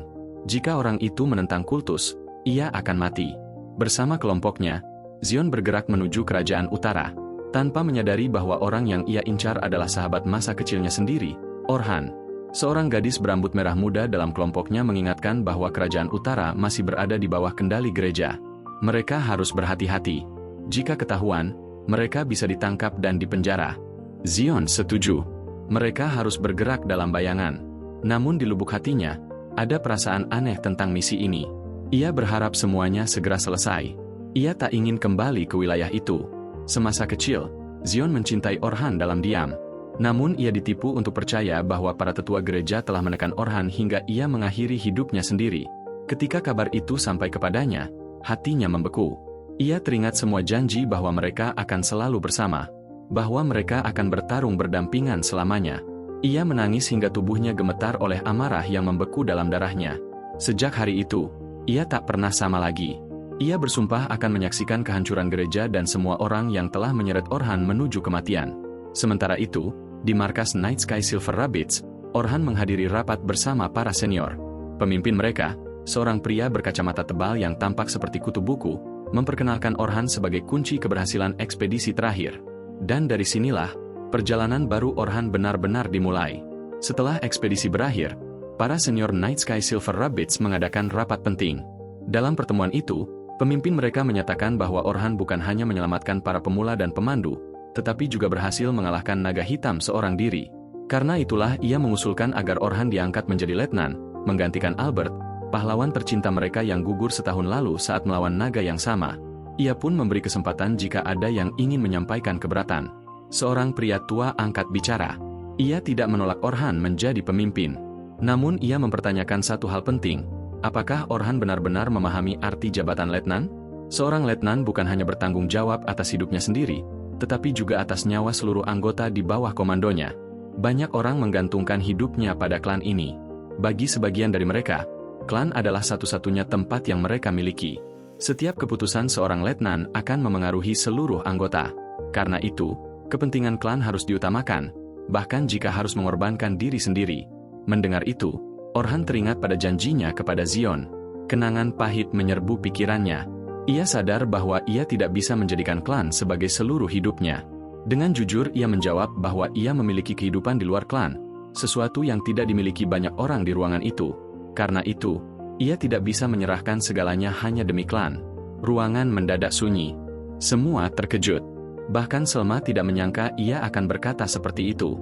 Pria tua itu marah. Menurutnya, pernyataan seperti itu membuat Orhan tidak layak menjadi anggota, apalagi letnan. Lalu untuk apa ia berada di sana? Dengan tenang, Orhan menjawab bahwa ia berada di sana karena ia tahu satu hal pasti. Ia akan melindungi siapapun yang ia pedulikan. Selma akhirnya menyadari sesuatu. Orhan tidak terlalu peduli pada nama besar klan atau reputasinya. Yang ingin ia lindungi bukanlah kebesaran organisasi, melainkan orang-orang yang ada di dalamnya. Melihat pria tua itu masih ragu, Orhan kembali menegaskan. Ia akan melakukan apapun demi melindungi rekan-rekannya. Namun hanya itu yang bisa ia janjikan. Tidak lebih, dan tidak kurang. Mendengar ketegasan itu, pria tua tersebut akhirnya mengalah. Pemimpin klan kemudian mengadakan pemungutan suara. Hasilnya mutlak. Tidak ada yang menolak. Sejak hari itu, Orhan resmi menjadi salah satu letnan Night Sky Silver Rabbits. Setelah rapat selesai, Selma mengajaknya menyusuri lorong untuk memperkenalkannya pada unit pertama, tim yang akan berada di bawah komandonya. Namun sebelum mereka sampai, seorang gadis memanggil Selma dari belakang. Selma memperkenalkannya sebagai Stella dari divisi manajemen. Stella bertanya apakah Orhan pandai mengajar, karena ada kelompok baru yang ingin dipercayakan kepadanya untuk dibimbing. Selma menganggap itu ide yang bagus. Orhan sempat khawatir tugas tambahan itu akan mengganggu perannya di unit 1, tetapi Selma meyakinkannya bahwa ia justru akan memiliki lebih banyak waktu luang dibanding saat masih berada di Partai Pahlawan. Stella berjanji akan mengirimkan materi pengenalan kelompok tersebut, lalu pergi. Akhirnya, Selma membawa Orhan ke ruangan tempat unit pertama berkumpul. Mereka duduk mengelilingi meja. Gadis berambut biru memperkenalkan diri lebih dulu sebagai Rain, penyihir tim. Orhan memperhatikan bahwa meskipun ia anggota paling senior, Rain tampak kurang percaya diri terhadap kemampuannya. Saat suasana mulai canggung, gadis pirang mengambil alih dan memperkenalkan diri sebagai Otis, sang penyembuh. Anggota terakhir adalah pria tinggi berambut perak bernama Will, penjaga pertahanan tim yang biasa menjadi tameng hidup bagi rekan-rekannya. Terakhir, Selma kembali memperkenalkan diri secara formal sebagai Enchantress sekaligus pemimpin tim. Saat itu Orhan menyadari bahwa mulai sekarang, merekalah rekan seperjuangannya. Orang-orang yang akan bertarung bersamanya, dan jika perlu, mempertaruhkan nyawa satu sama lain. Untuk formalitas, Orhan berdiri dan memperkenalkan diri sebagai petarung garis depan tim. Will tersenyum dan mengatakan bahwa sejak mereka kehilangan Albert, dialah yang mengisi posisi penyerang depan, meskipun ia sadar itu bukan peran terbaiknya. Selma menepuknya agar tidak terlalu kaku dan bersikap santai. Namun sebelum Orhan sempat duduk, Will langsung bertanya bagaimana ia bisa mengalahkan naga hitam seorang diri. Melihat Orhan tampak sedikit tidak nyaman, Selma mengatakan bahwa ia tidak perlu menjawab jika tidak ingin. Namun Orhan merasa mereka perlu memahami kemampuannya agar bisa bekerja sama dengan baik. Ia pun menjelaskan bahwa kemenangannya melawan naga hitam bergantung pada 2 mantra orisinal ciptaannya sendiri. Rain terkejut mendengar bahwa ia menciptakan mantra asli. Mantra pertama bernama Impact. Mantra ini mampu meningkatkan efek perlengkapan atau sihir hingga 100 kali lipat. Mantra kedua bisa dilantunkan berkali-kali untuk memperkuat sihir pendukung dan berbagai efek peningkatan kemampuan. Dalam pertarungan melawan naga hitam, Orhan menggandakan efek peningkatan pada dirinya sendiri hingga 32 kali lipat. Rain dan Otis terperangah. Kekuatan seperti itu memberinya keunggulan luar biasa atas hampir siapapun. Namun Orhan menjelaskan bahwa mantra tersebut hanya bisa ia gunakan pada dirinya sendiri. Selain itu, tekanan yang ditimbulkan sangat besar dan tidak dapat dipertahankan dalam waktu lama. Ia teringat bagaimana pertarungan melawan naga hitam berlangsung terlalu lama, hingga di akhir ia hampir hancur secara fisik. Otis pun bertanya, jika ia sekuat itu, bukankah ia bisa mengisi peran apapun dalam tim? Namun Orhan mengungkapkan kenyataan lainnya, sekeras apapun ia berlatih, ia hanya mampu menggunakan sihir tingkat menengah. Semua orang terkejut mendengar pengakuan Orhan. Selma bahkan tidak mengerti bagaimana mungkin seseorang yang mampu menciptakan mantra orisinal justru tidak bisa menggunakan sihir tingkat tinggi. Dengan tatapan tertunduk, Orhan mengaku bahwa ia sendiri tidak tahu alasannya. Ia sudah mencoba, namun tetap tidak bisa melampaui sihir tingkat menengah. Beruntung, mantra ciptaannya mampu menutupi kelemahan itu, sehingga ia tetap bisa bertarung dan tidak menjadi beban. Selma kemudian menyampaikan rencananya. Mereka akan segera turun ke Dungeon untuk melatih kerja sama tim. Namun sebelum itu, Orhan mengatakan ia perlu membeli pedang baru. Rain terkejut. Ia mengira Orhan sudah memesan pedang khusus, karena proses pembuatannya biasanya memakan waktu berhari-hari. Namun Orhan menjawab santai. Ia terbiasa menggunakan pedang yang dijual bebas di toko. Semua tercengang. Senjata seperti itu biasanya dipakai petualang pemula. Sulit dipercaya bahwa pembunuh naga menggunakan pedang biasa, bukan senjata buatan khusus. Tanpa banyak bicara, mereka menyeret Orhan ke Pandai Besi Klan. Pandai Besi itu mengatakan bahwa petarung sekelas Orhan seharusnya menggunakan material dari lapisan Dungeon terdalam. Dengan tenang, Orhan mengeluarkan berbagai artefak yang ia bawa, termasuk sisik naga hitam. Seketika suasana membeku. Barulah Orhan sadar bahwa ia tanpa sengaja membuka luka lama. Tim ini pernah dikalahkan oleh naga yang sama dan kehilangan rekan yang sangat mereka cintai. Ia hendak meminta maaf.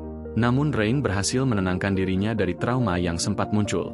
Dengan suara tegas, ia mengatakan bahwa sisik naga hitam itu akan menjadi bahan sempurna untuk menempa pedang yang layak digenggam oleh sang pembunuh naga.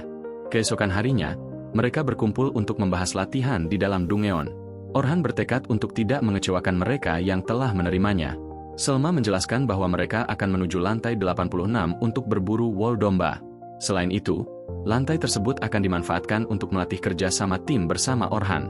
Tak lama kemudian, mereka memasuki Dungeon dan dibuat kagum oleh pemandangan di lantai 86. Namun Selma segera mengingatkan agar mereka tidak lengah. Meski wol domba berjumlah banyak, lantai itu juga menjadi sarang naga tanah yang sangat kuat.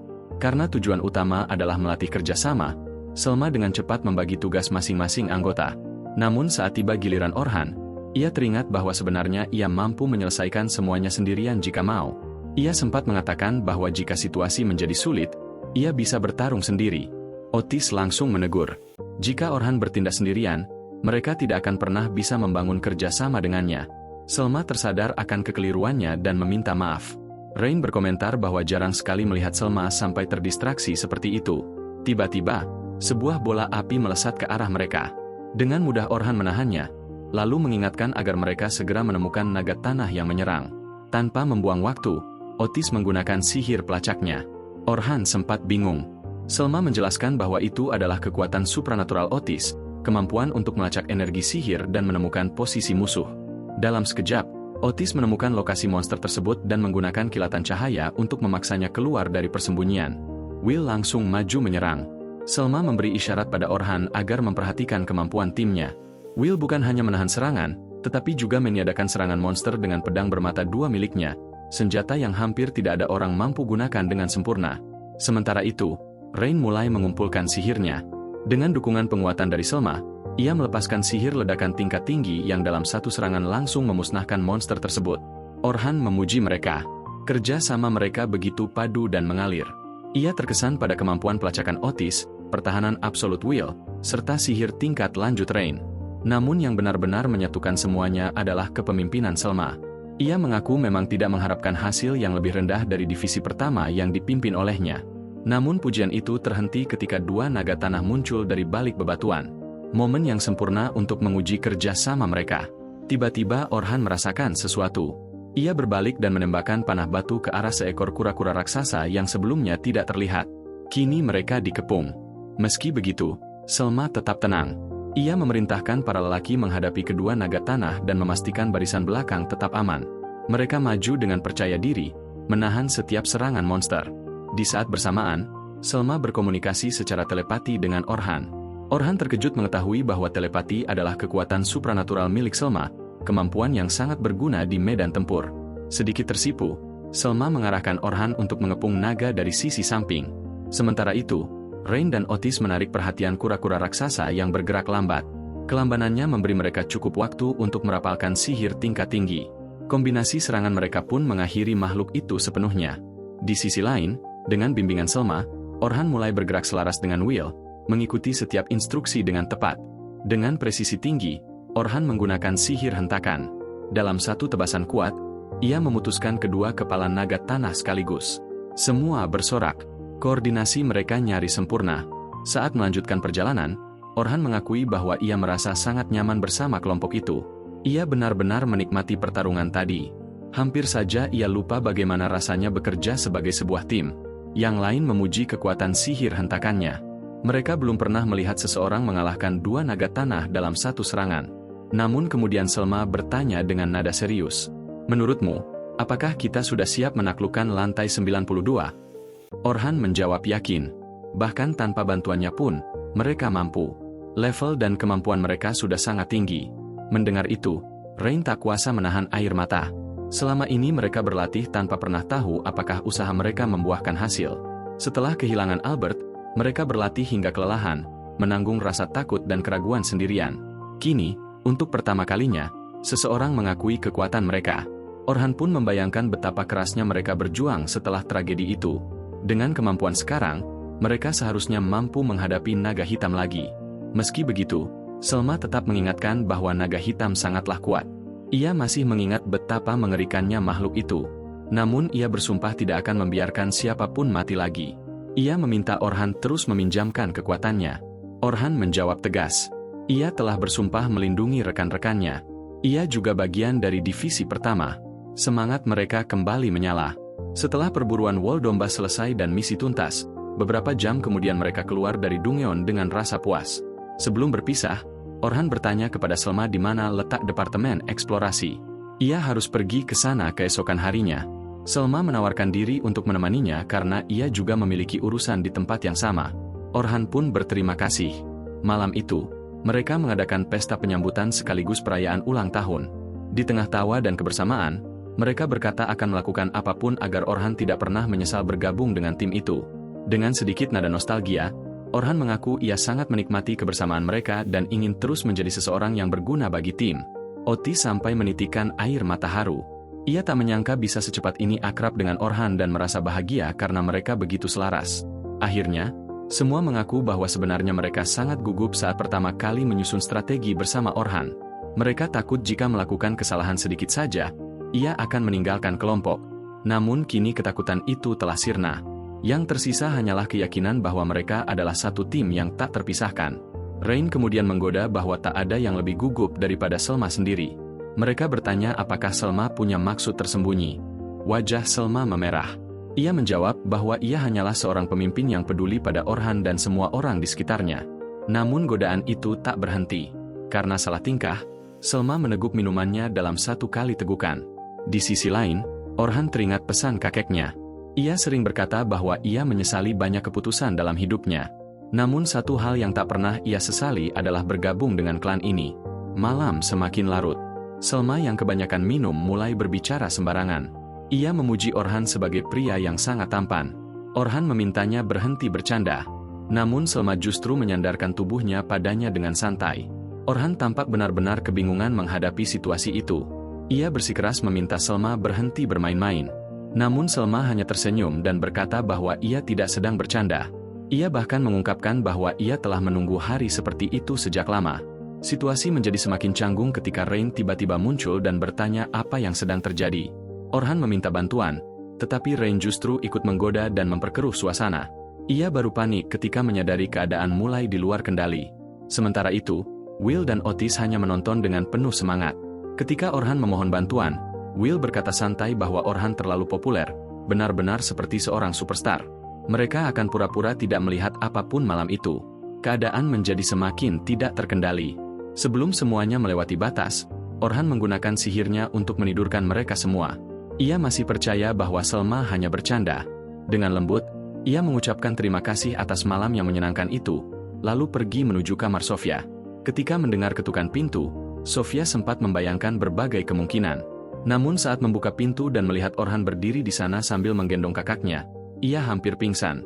Sofia langsung dipenuhi berbagai dugaan aneh tentang apa yang terjadi.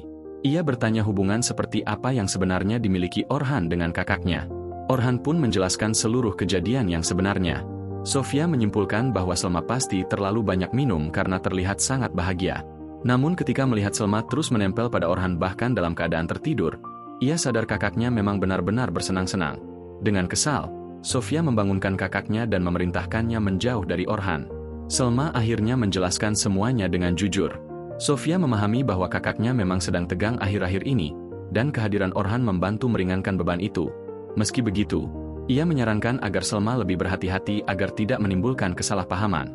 Selma mengira nasihat itu hanya untuk menghindari rasa malu. Padahal ada sedikit kecemburuan tersembunyi di dalamnya. Selma sendiri selalu menganggap adiknya sebagai malaikat kecil. Setelah itu, saat menikmati mandi panjang yang menenangkan, Selma merasa sangat bersyukur atas kedatangan Orhan. Dengan hadirnya pria itu di tim, seolah beban besar terangkat dari pundaknya. Ia teringat kembali situasi canggung malam sebelumnya dan bertekad untuk lebih berhati-hati agar tidak menimbulkan salah paham lagi. Bagaimanapun, sebagai kakak, ia seharusnya mendukung cinta pertama adiknya. Setidaknya itulah yang ia coba yakinkan pada dirinya sendiri. Namun kemudian keraguan mulai muncul. Ia teringat komentar tentang betapa perhatiannya ia pada Orhan. Mungkinkah kata-kata yang ia ucapkan saat mabuk adalah perasaan yang sebenarnya? Kebingungan pun menyelimuti hatinya. Mungkin itu bukan sekadar kekaguman.